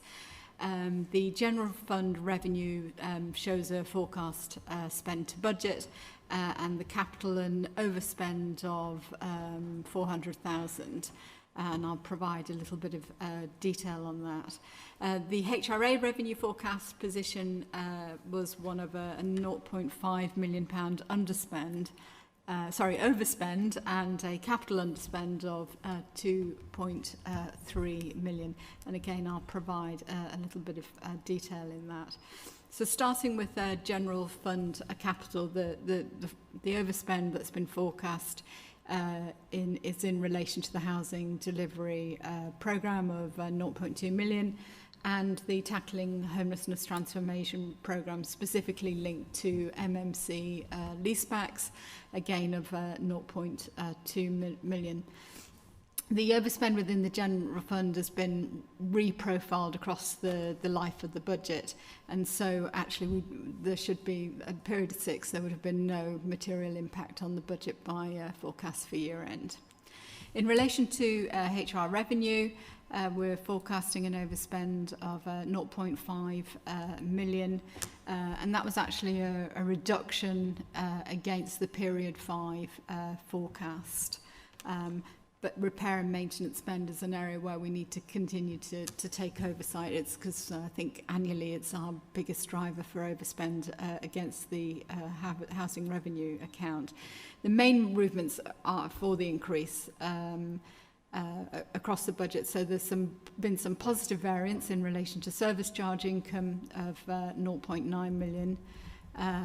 Including the removal of some revenue costs associated with the planned move for the joinery shop. We know that's now not going to happen this year, but they are offset by those further increases in repairs, which was period 6 equated to £300,000, and also an increase in some management costs linked to salaries. Although on the salary issue, we're continuing to look at opportunities for capitalisation of salaries to assist the revenue position. In relation to the HRA capital underspend, the home improvements, which is our investment in our existing homes, was showing an underspend of 2.9 million, but there were no further movements in between period 5 and 6 within the HRA capital programme. The other thing just to draw out, which I know is something we've discussed at previous committees, which was the positive variance in capital receipts at period 6, that was 8.2 million, and the impact that has had overall in terms of our covenant compliance has been a positive one. As you know, our interest cover ratio needs to be a minimum of 1, and in the report you'll see at P6 it was 1.31. Thank you very much, Sonia. I'm going to go to members of the committee for questions and comment now, and I'm going to start with Councillor Eddy. No questions to Sonia, like you, Chairman. I've seen it. This is the time I've seen it, so I've largely exhausted my questions. But sincere thanks to Martin and our excellent finance team, of course. I would just like to flag up, though I suspect most members are okay by now, we're not helped for next year. A few months ago, we were expecting the government to make the announcement about rent convergence and the nationally agreed tenants' rent increase, and they didn't. We now hope it will come about early in the new year, but that has the impact of us of losing £1 million per year, which could equate to 40 million over the entire lifeline of the business plan. On top of that, and hopefully that's delay rather than loss. On top of that, the government, despite the fanfare about their commitment to tackling homelessness, have recently changed the previous evidence-driven grant awards to actually a national quota system. And the effect of that is for the next 3 years, Paul Sylvester's team will have £1.3 million less to deal with. So we have two big challenges, not now, here today, but very soon. Yeah, thank you, Councillor Eddy. Yeah, it's it's a real concern. There are certain elements of the government's budget setting process that we've found welcome, the move towards longer term settlements and some greater flexibility in how we use our homelessness grant funding. But then there are other things that the government has decided to do, or in the case of the decision on rent conversions not decided, that are going to make things very much harder for us over the next few years, both in delivering our homelessness services and also in our ability to provide the service that our residents expect in our council homes. So yeah, these are both significant concerns and introduce significant uncertainty. Unwelcome uncertainty, I would say, into our budget setting process for next year. Is there anything that officers would like to comment on? Paul? So I'm a bit croaky today, so you must bear with me, okay? You're right, Councillor Eddy, we were expecting the budgets to be cut, but that may not be the case, okay? So it's just watch this space. We'll know in the next few days. There'll be different messages coming out about that. It may be the same, but what we do know from a recent letter that we had was even if local authorities' funding is reduced, everybody will be protected for the next financial year, and then it will be cut down the line. Okay, so as soon as we get more information, clearly we'll share with you. Okay. Yeah. Yeah, thank you. That's helpful, Paul. Councillor Peat. Thank you. So I noticed that the private housing and accessible homes received 200,000 less than was budgeted for. I don't know who, but if somebody could clarify whether this was an underspend due to a saving made following perhaps a reduced need, or if this 200,000 was cut to ensure a balanced budget. Well, I mean, these are demand-led services, so this will definitely not be a cut. Officers, can we provide a bit more detail on that? Apologies. So I will go and confirm the position, but I suspect what the position is actually the 200,000 is actually an overspend this year. So interestingly, if we were housing providers such as housing associations or those living in private sector housing, or indeed in home ownership homes, have access to disabled facilities grants funded through the Better Care Fund. But actually council tenants, all of the aids and adaptations done to their homes to enable them or their family members to maintain their independence actually has to be funded from rent. They're the only sector who don't have access to that government grant. That means that the housing revenue account has to cover all of those aids and adaptations.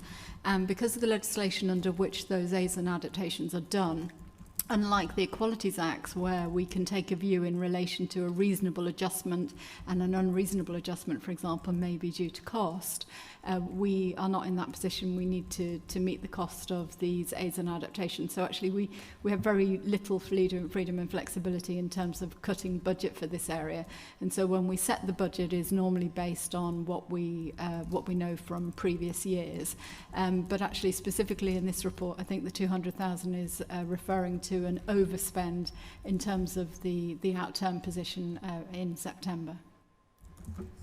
So just to clarify, the 200, because I think it was like 1.1 million was set aside for private housing and accessibility, and we ended up spending 0.9 million. So that's 200,000 difference. Is it the case that we set aside that 1.1 million based on previous years, and then ended up only spending the 0.9 million or 900,000? Or is it a case of that money was used for other things that needed it? So I'll go in, as I say, and clarify, but as a general principle, what we do is we set a budget across the directorate. And obviously budget will be allocated to specific areas of work.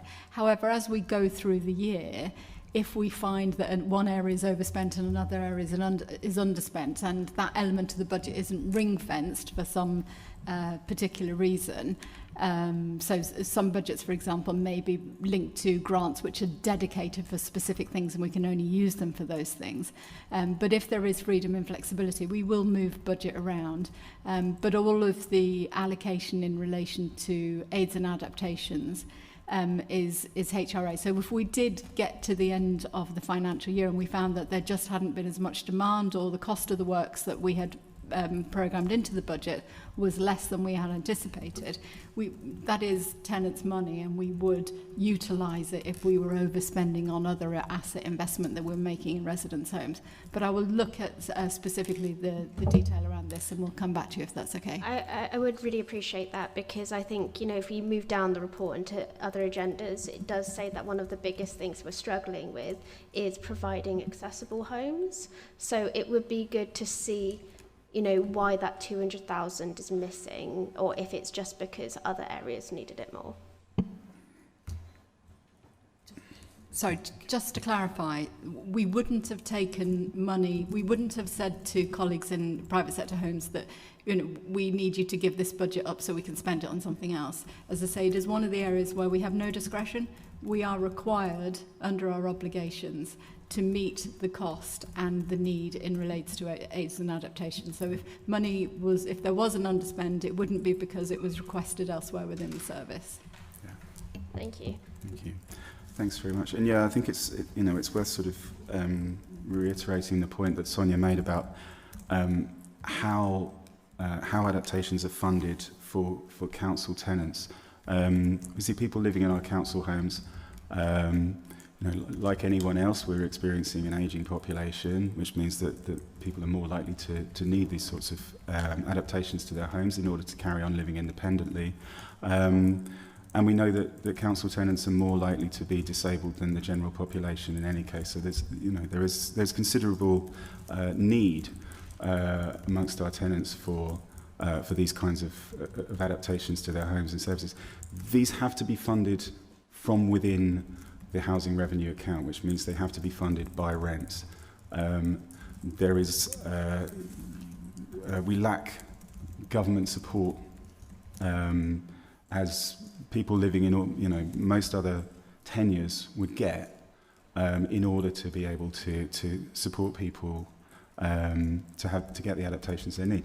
That's a real challenge. It's a real I think it's a real flaw with the self-financing model for council homes, and it's something that should be addressed at a national level. I'm not seeing any further. Oh no, Councillor Thomas.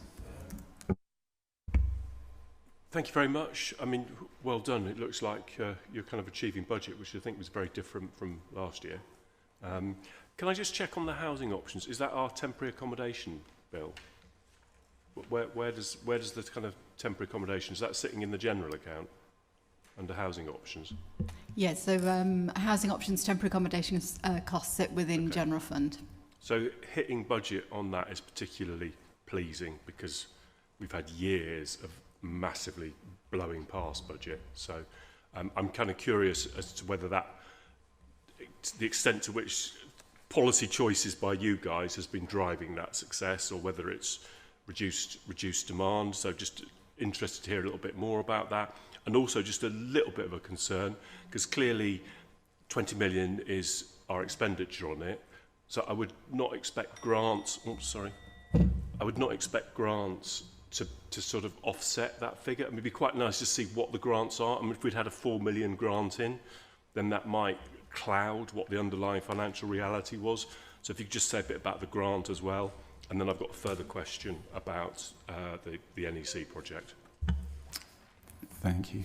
Paul, I think, wants to respond. Yeah, of course. So the housing options line in there includes everything that we do, including commissioning all of our services, all the rough sleeping services, all the supported accommodation in Bristol, services for young people, as well as all of the teams accessing the private rented sector, all of that sort of stuff. So it's all in there. It's not just about temporary accommodation, but the pressure, that's been variable has been temporary accommodation. And actually mostly it's about reducing the net unit cost of our temporary accommodation that's helped us to get here. I'm speaking to you today with the numbers in TA still increasing. Okay, so it isn't about demand reducing, it's about being smarter, better commissioning, better products coming through our tackling homelessness programme, which has enabled us to get to this position. And I think we're hoping, it's taken a while to get a date in the diary in January, I believe, aren't we, for to go through the grants that we've got and our plans to spend money. I know that the committee were really keen to get into some of that detail, and when we do that we can, because this is a net figure of all the grants, so we can truly show what we're spending. We can really spell it out for you, Councillor Thomas, if that would be useful. That's right. I've just been informed that the provisional date for that, I think, is going to be in the 3rd week of January. Right, okay. Good, thank you. Sonia wants to come in. So I'd really like to pay tribute really to Paul and to everybody involved in the Tackling Homelessness programme. I'd say it's, in terms of our tackling homelessness, particularly around our reduction in subsidy loss and the things that we're doing, we're probably sector leading really across local authorities. And we've taken, as part of the Tackling Homelessness programme, some significant changes, such as our approach to our emergency accommodation framework and getting into leases. We've been doing MMC leaseback, which is a real innovation. We've been trying to use private sector finance as well in support of reducing our subsidy loss. And I'm just looking at the latest, I think, so the programme's been running since 2024 and is on track to achieve, by the end of this financial years, its targeted savings of over £8 million.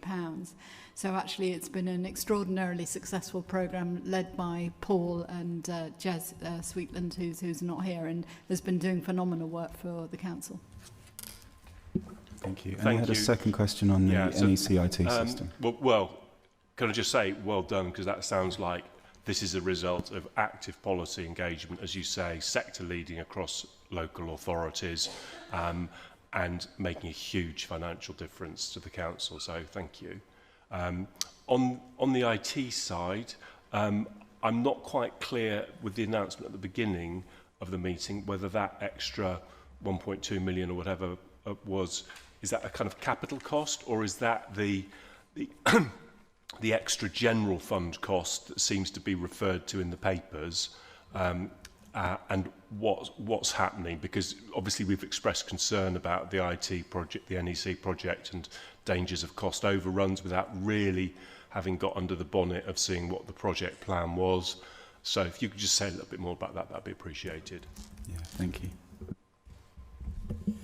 Yeah, so these are the P6 accounts, so they don't fully reflect that. So when the P7 or certainly when the P8 accounts come to committee, they will reflect that additional 1.2 million this financial year. There will be a report coming on NEC and including a further business case in terms of the additional funding that will be required to move to the upgraded version of NEC next financial year, and we're hoping to get that on the agenda for February.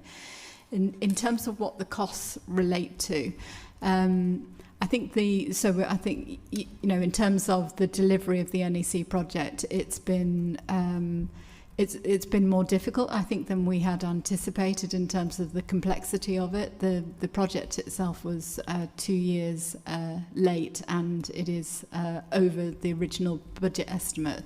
We have been working with an external consultant, though, and one of their views was that actually they felt that we had baselined the overall costs probably too optimistically at the beginning, and that £10 million would more normally be a reasonable amount for this type of implementation of significant IT systems.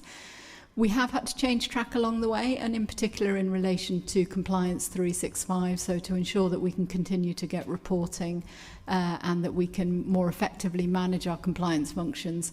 The compliant functionality within NEC really wasn't where we need it to be. We expect it to be in the upgrade, and so we did have to make additional investment in Compliance 365 as a system so that we could continue to deliver service.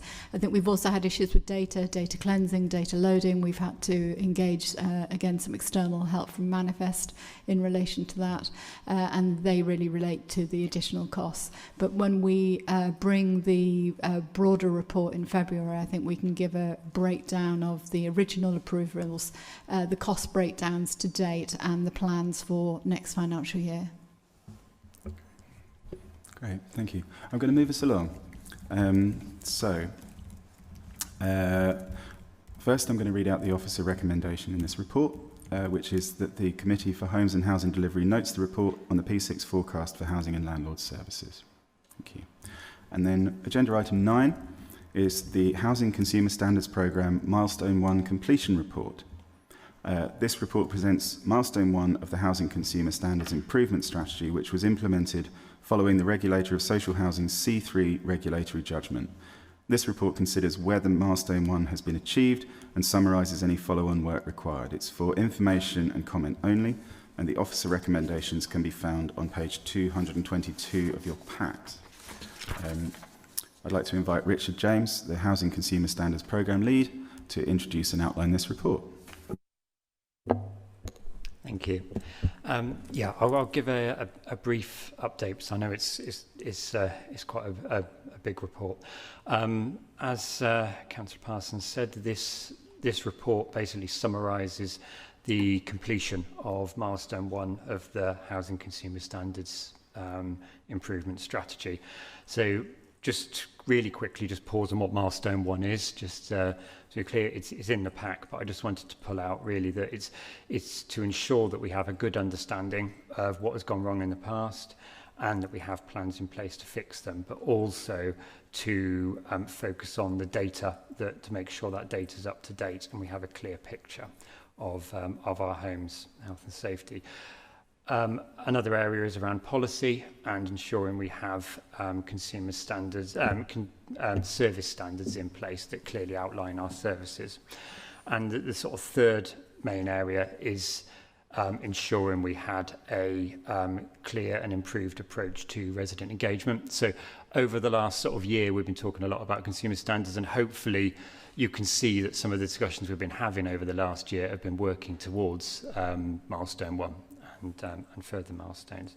I won't go into huge detail about any of the individual actions. So in the report, the cover report gives a brief summary of the actions completed, and then there's more detail in Appendix A1 regarding those. Another couple of things that I just wanted to pull out of the report in Section 2. That summarises external assurance that we've had. So we've got a critical friend working with us who are Savills, and they've reviewed the completion of Milestone 2, and within the within the report, there's a summary of what they said, which that they feel that we've responded to the requirements. And also, you've got a copy of their stock take report that focuses on milestone delivery, and that's in Appendix A2. I think the other really important thing to pull out is what the Housing Scrutiny Panel have said. So this is a group of engaged residents. I meet with them monthly, and I've been working through progress on the programme with them. Just a summary of what they've said. So they've said they can see and understand that there's been progress on understanding the plan and improvements, so understanding what's gone wrong and having a plan in place, and they can see that we've improved our approach to resident engagement, and we're doing a lot more regarding work on backlog programs and inspections, and that they can see that on the ground. What they have said, though, is that we've got more work to do, which we understand, especially focusing on a consistent improvement of services across the board, and making sure that we've got a tailored approach with our services that always meets the residents' need. And really that is moving into milestone 2 and probably more so milestone 3, which is in the strategy. The last thing that I'd just like to bring your attention to is the report gives a bit of a summary. It's very much focused on milestone 2. It does give a bit of a summary on where we are with milestone 2 to 4, which says we're generally on track. There are some actions, follow-on actions. Most of those relate to follow-on actions related to the implementation of the NEC system and enhancements of the management of mainly compliance activity through that. But also there's an action related to our planning and preparation for the upcoming competence and conduct standard, which comes into effect in October. So the recommendations, as Councillor Parsons said, is really just to note and comment on milestone 1, and to note and comment on the follow-on actions for the improvement plan. Thank you very much, Richard. I think this is an opportunity for us to sort of sit back for a minute and take stock of how far we've come. When we set up this committee, we inherited really as our very first bit of business a housing service that under the previous administration was failing our council residents. Was a service that of the hundreds of housing providers in the country was one of only a score or so to have received a C3 or C4 judgment from the regulator of social housing. This was a service that had been neglected and underinvested for years, and was failing to deliver the basics that any tenant ought to expect. Repairs done on time, safety checks, things like that. We as a committee have guided and steered this programme, I would say. We've made sure that we are being incredibly transparent about sharing information about what's going well, what's not going so well, sharing information about our progress and what we need to improve. And we are on an enormous improvement journey together. So I think this is an opportunity to say, look, we set ourselves an extremely challenging timescale for improvements, and we've hit our first milestone. This is huge. Obviously this is enormous for all of the work that Richard and really everyone in our housing and landlord services have been doing over the past year and more.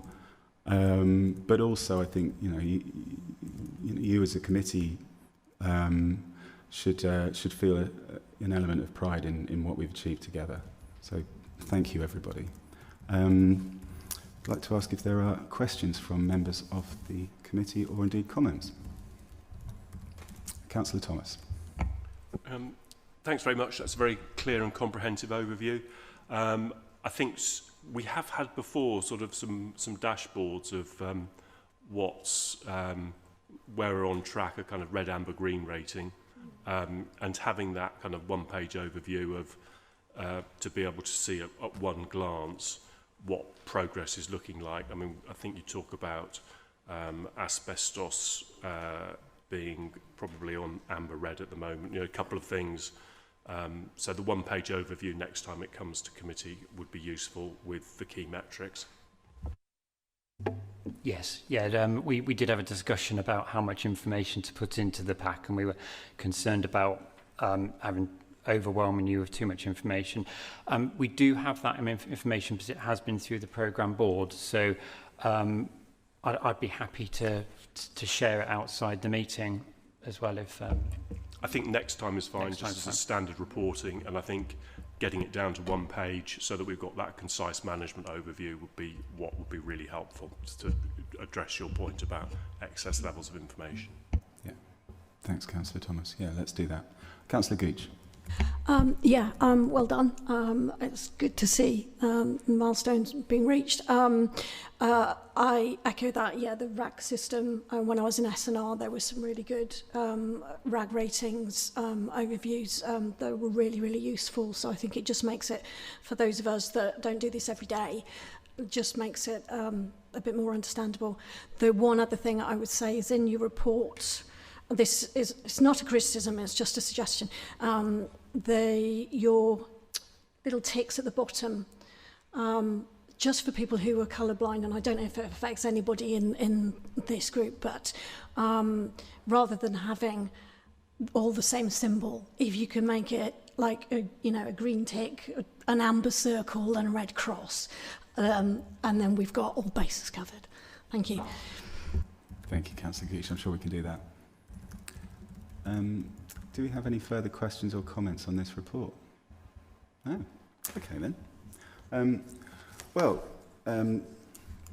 I mean, really, all I'd like to do then is to reiterate my congratulations and thanks to everybody, including the committee, actually, who's been involved in this work. We have a long way to go yet, but we are on the right track. To delivering a housing service that we and our residents can be proud of. So thank you. Let's move on then to agenda item. Oh, sorry, yes, I need to read out the recommendations first. So the offers to recommendations for this report are that the Homes and Housing Delivery Committee consider and comment on the completion of the Housing Consumer Standards Improvement Strategy milestone, to consider and comment on the new follow-on actions to be added to the Housing Consumer Standards Programme Improvement Plan, which are in Section 8, and to consider and comment on the Housing Consumer Standards Improvement Strategy Milestones 2 to 4 update, which is in Section 9. That report is to be noted. Thank you all. Agenda item 10 is the Q2 Affordable Housing Monitoring. This report presents a mid-year oversight of affordable housing delivery in Bristol, as well as an in-depth look at key areas of interest such as the accessibility and space standards of new homes, supply versus demand, and insights into the residents living in these new homes. The report is for information only, and I'd like to invite Louise Davidson, who's Head of Housing Delivery, to introduce and outline the report. Thank you, Chair, and good morning. Good afternoon, councillors. I'm not going to go into a huge amount of detail now in sort of presentation, because I think there's probably going to be conversation and questions arising from the report. So rather than spend time now going through it, I won't. What I did want to do with Councillor Parsons' agreement this morning is actually let you know some news we've just received from Inside Housing, who's our national affordable housing, social housing journal, to say that we discovered a couple of weeks ago that Bristol City Council are 9th in the entire UK for our social housing delivery, direct delivery for 24-25. And actually for England, outside of London, we are the top performing council. So I thought I'd celebrate that with you. We're really proud of our affordable housing and our direct delivery programme, and I just thought I'd share that with you. But we'd just like to open this up to any questions on the report. Thank you very much, Louise. Yeah, this is an extraordinary achievement, I think. We are, as this report shows, we are doing tremendous work, not only through our enabling functions, where we're supporting the delivery of affordable housing of all tenures across the city, but also through our own delivery, whether that's through Gorham Homes or directly with our HRA development programme. And as these figures show, we have the highest affordable homes delivery figures at this mid-year point. Well, within memory, certainly within the last 5-6 years of figures that are noted in the report. So yeah, huge congratulations to Louise and the team for being the top council housing delivering authority in England outside London. That's incredible, especially given all of the challenges that we face as an authority with limited land. And high build costs and so forth in the city. So this is a really extraordinary achievement. Thank you very much. Councillor Stone first. Thank you very much. I totally agree with everything that you've just said there, Councillor Parsons. However, I do have a question, and it's probably going to maybe bring the mood down a little bit. It's just that given that the interim affordable housing delivery plan 2025-27 sets out an ambitious vision, but it does not align with the NPPF local housing needs. Now, if you look at the NPPF local housing needs at the moment, they're considering an outrageous number of homes, which is 3,380, isn't it? Which is far more than what actually we can deliver. And with the and considering the significant viability challenges which Councillor Parsons has suggested, and the rising costs of and land constraints, how can we realistically work with our residential partners to deliver more affordable and social homes in Bristol, which I know we're doing brilliantly, but considering the target, we're 43% removed from that target of 3,380. Should we adopt affordable and social housing? My kind of question is that, but should we adopt a more pragmatic approach and prioritise council land homes, which I'm sure we're doing, flexible tenure mix, which we're doing, joint venture models to ensure viability and maximising affordable housing delivery? What I'm trying to say is, how do we tackle the viability problem in delivering council homes? Because the viability problem is massive, and I think it is a housing issue. I don't think it is legitimately just with other committees, to partner up with people to actually deliver homes, any homes at the moment, is difficult, not just social homes. Thank you, Councillor. Happy to pick that one up. Yes, it is a thorny question, Councillor. I mean, what we do have in the pipeline is positive, like you say. 50% of the homes coming forward across the city will be for social rent, and the balance will be for a range of tenures. I think going back to the question, we will be rewriting or revisiting the interim affordable housing delivery plan next year. Now we have the new local plan, we understand where that's going to go. That hasn't gone as far as we hoped in terms of the policies around affordable housing, and we have to work within that. So I think the answer comes back to, what do we do to encourage and work with our RPs to be as flexible as we can? How do we use the available homes that are coming through the planning system about where we can put grant in if necessary, if viability isn't showing that we can do subsidy free?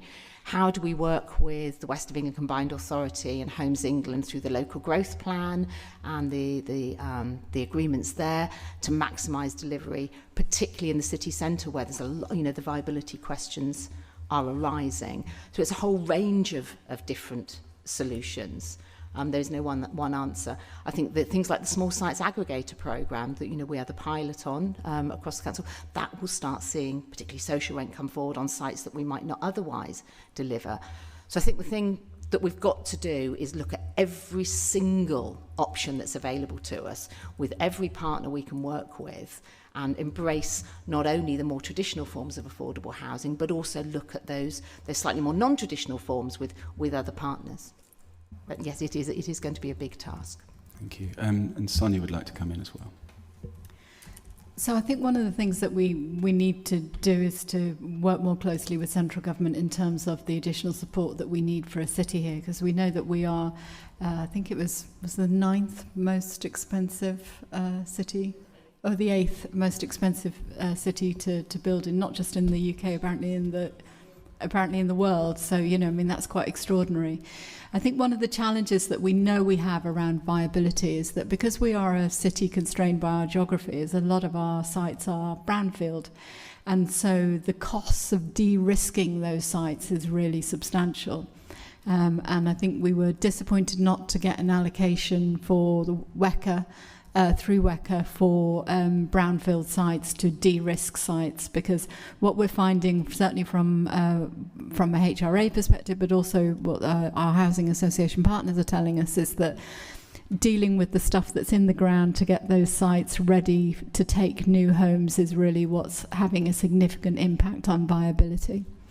The relationship with WECA is really critical, and as we develop the spatial development strategy and we look with other members of WECA around where homes will be built and some of those big strategic things like the Bristol and Bath corridor, for example, one of the things I think that we as a local authority should also be lobbying on is perhaps something which would also not only deliver more homes potentially for the need we have within Bristol, but also add much needed social mobility for council and social housing tenants more generally, which is to look at maybe not only having a West of England combined authority approach to house building, but also to the allocation of homes.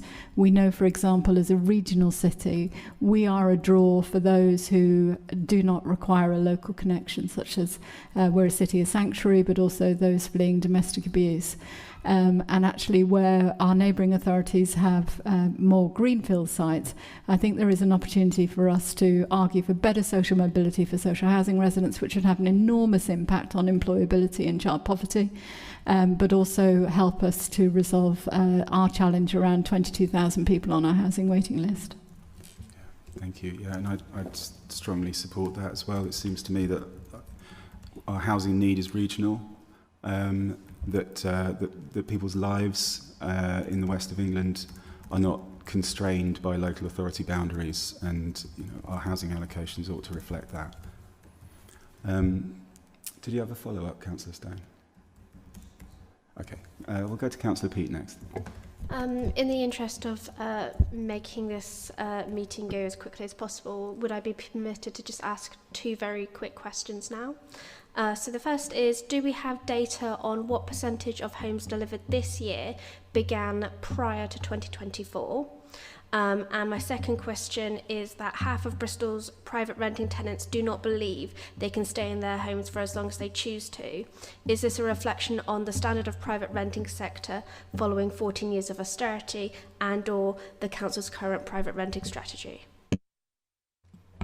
I can definitely answer the first one. I would suggest that the second one we need to come away and come back to you on. That's not about an affordable housing delivery issue. The answer is yes. I don't have it immediately at my fingertips, but we know exactly when every affordable housing unit, not even scheme, started in the city. So that is available if needed. Yeah, and I think we'll park the question around the private rented sector until later on. Councillor Eddy. I jokingly remarked to the chairman previously that perhaps he should dress as Santa Claus today, but that has been Louise Davison who's bought me my first early Christmas present, so thank you. And thank you very much for the hard work of the team you lead, of course.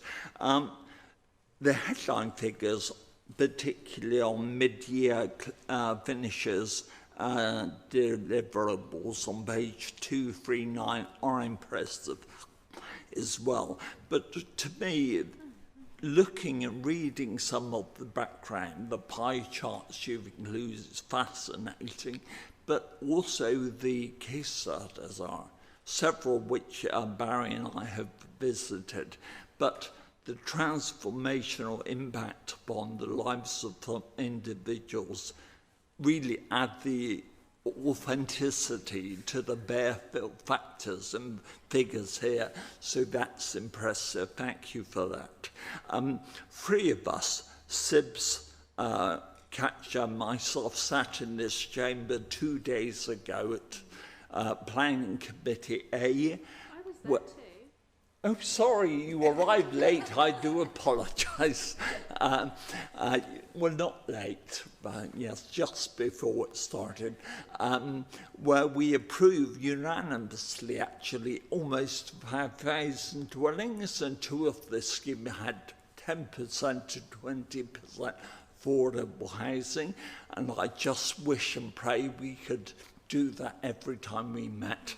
Sadly, it's not the case. Councillor Stone mentioned about development viability, of course, and I have to admit again, Sibs and myself are on economy and skills, development viability working group, which Louise comes along to regularly. And I have to say, it's been quite an eye-opener to me in some regards, but I am disappointed. I just joined the committee, so I missed the scooping session where two of our Free Labour members were present at. But the 5 subsequent meetings have not seen a single Labour councillor presence. I honestly think if you're going to CARP, and I'm sorry, you're just seeing the back of my head, although I risk you pushing a dagger between my shoulder blades. If you're going to CARP, you really should come along and play your role in creating affordable housing in this city. Can I just say that it's I that's on that development working group, not Sid. Yes. Sorry. Councillor Stone, you had a further question, I think, and then Councillor Gooch, I think, wanted to come in. I did, yeah. I did have a further question, and again, I was looking at the report, and it's the local housing needs assessment. I was looking through, and I was like, what struck me with the local housing needs assessment, and it's a dire read, to be honest with you. What struck me is that there is something significant in there. That's 99% of lone single parent families, single parent families, do not feel that they don't have access to homes and housing. Okay, that's what it clearly obvious in that report. So that brings me onto it just made me think about whether or not we're actually delivering under the Equalities Act homes and houses that are not accessible for women, because women are predominantly single parents in this sort of situation. So my key question is that what actions is the council taking to address this glaring accessibility gap for lone parents, which are predominantly women, in our housing market? And if you'd like to expand on that, that would be great. Thanks. Thank you, Councillor Can I Stone. actually ask Paul to lead on that, because it's an allocations issue rather than a housing supply issue, I'd say. I'll take it if you like. That's okay. So, I mean, it's an interesting question in terms of the needs assessment. Our allocations is a little bit is blind in terms of the family composition, in terms of whether someone is a lone parent or not. It's based on housing need. And obviously it's not blind in terms of the number of children you have, because the number of children, in particular the age of those children, will determine what kind of housing you will be eligible for. So the allocations policy itself wouldn't take account of the makeup of the household in terms of whether they were a single parent, but it would take account of the need of that individual household.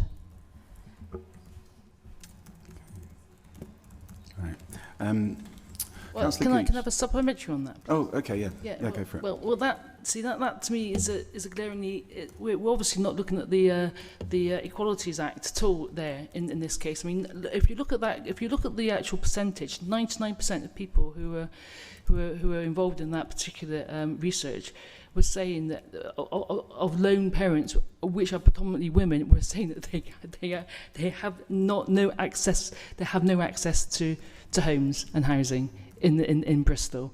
So if we fundamentally need to be looking at that problem and that gap.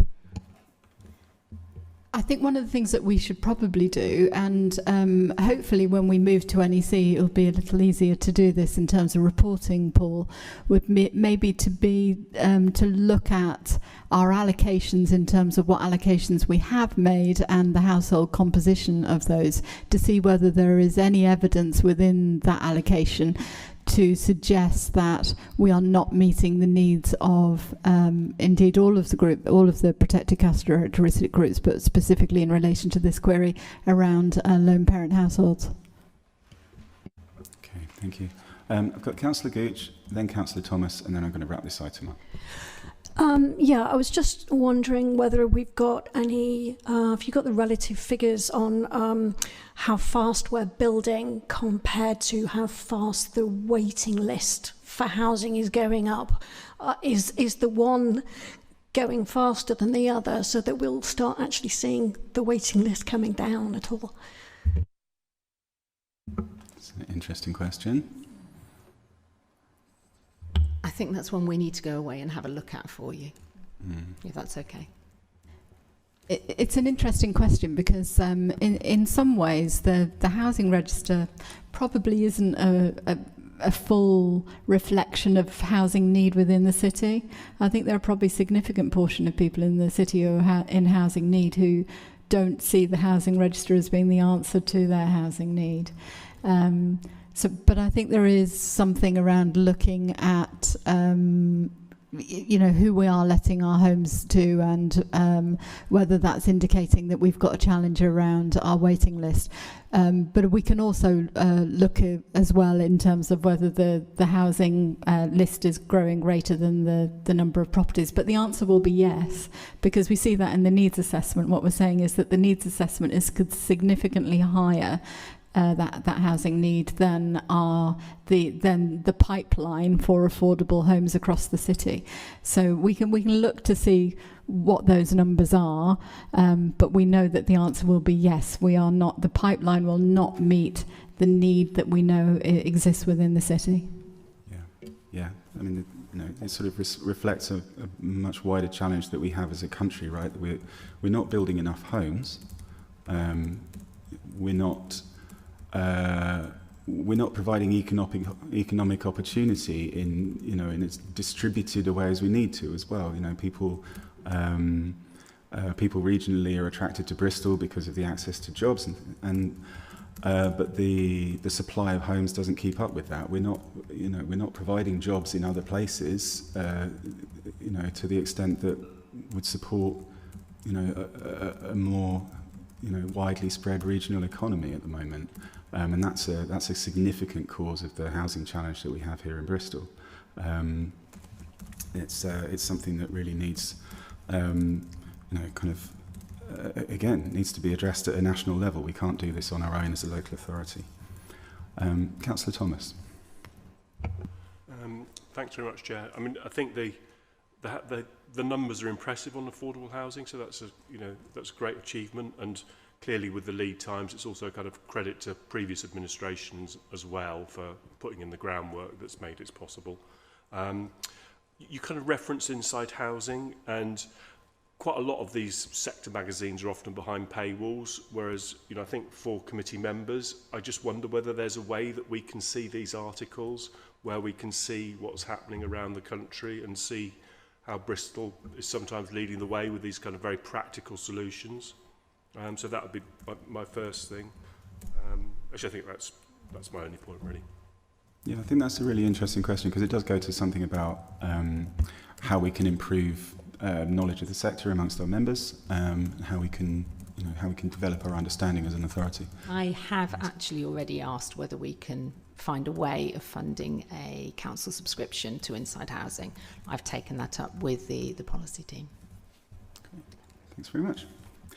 Okay, I'm going to move the recommendation, which is simply that the Committee for Homes and Housing Delivery notes the report.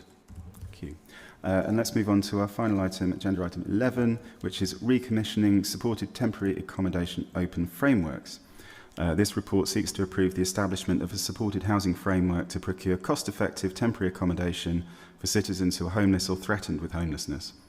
Accommodation secured through the framework will come with support for citizens and will be more cost-effective than privately run unsupported temporary accommodation, resulting in savings for the council.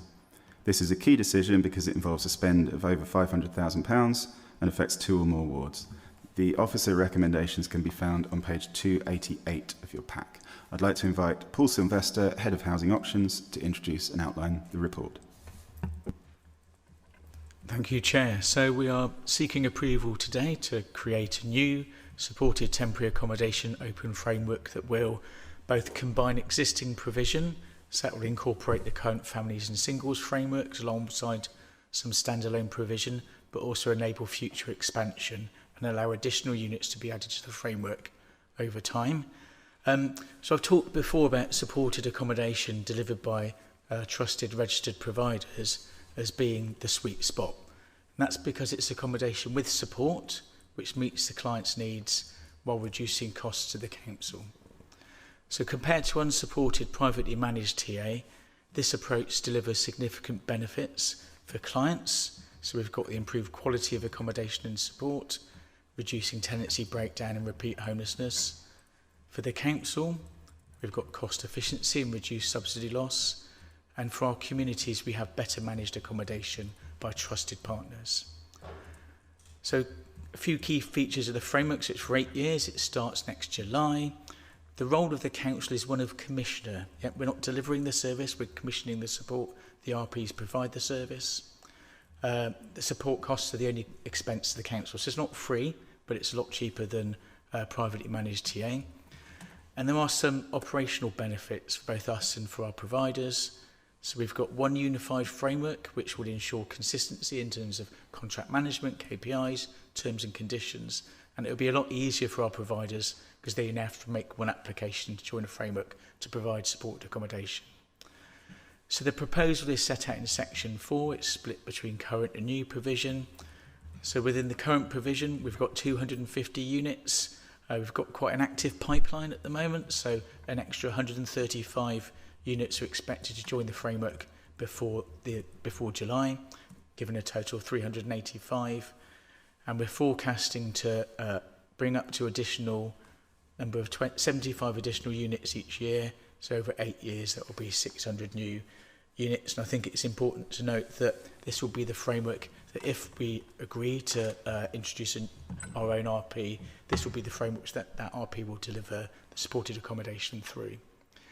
Section 5 sets out the finances in terms of the annual support costs, the fact that there's an increase, the costs are linked to CPI, so they go up every year, and apologies for my voice, and we're expecting an annual average saving of 1.5 million if we deliver the full number of units as set out in that paper.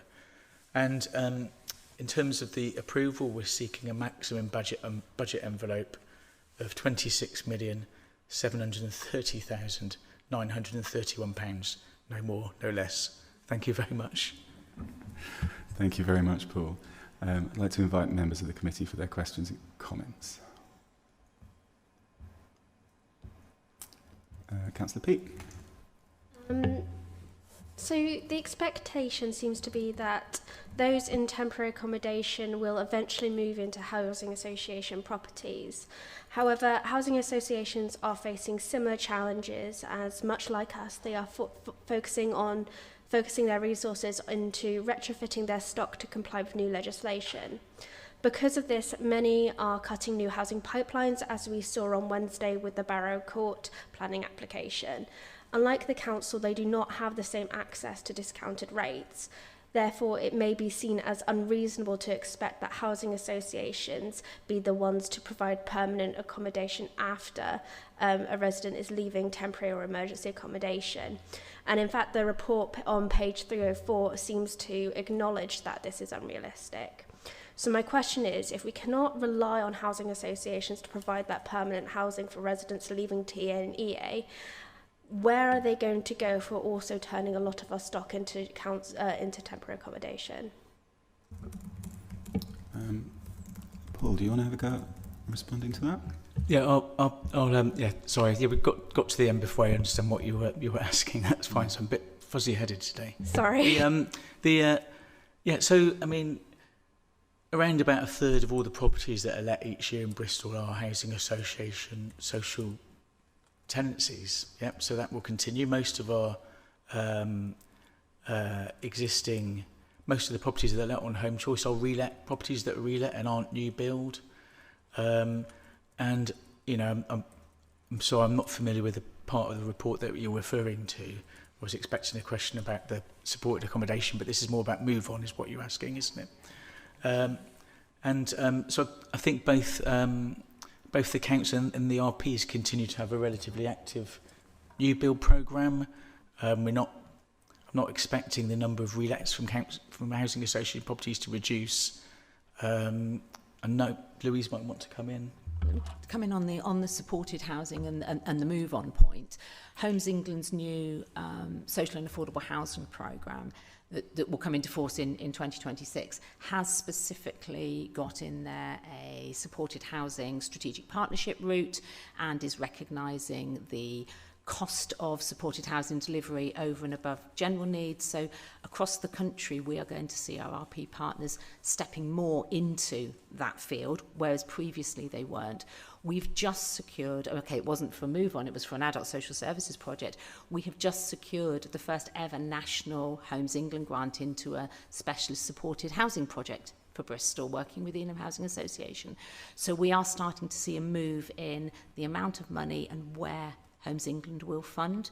What we now need to do is slightly change our engagement with the RPs. Our focus has been on about temporary accommodation. We need to start changing that and saying, well, what are the next steps we want you to look at?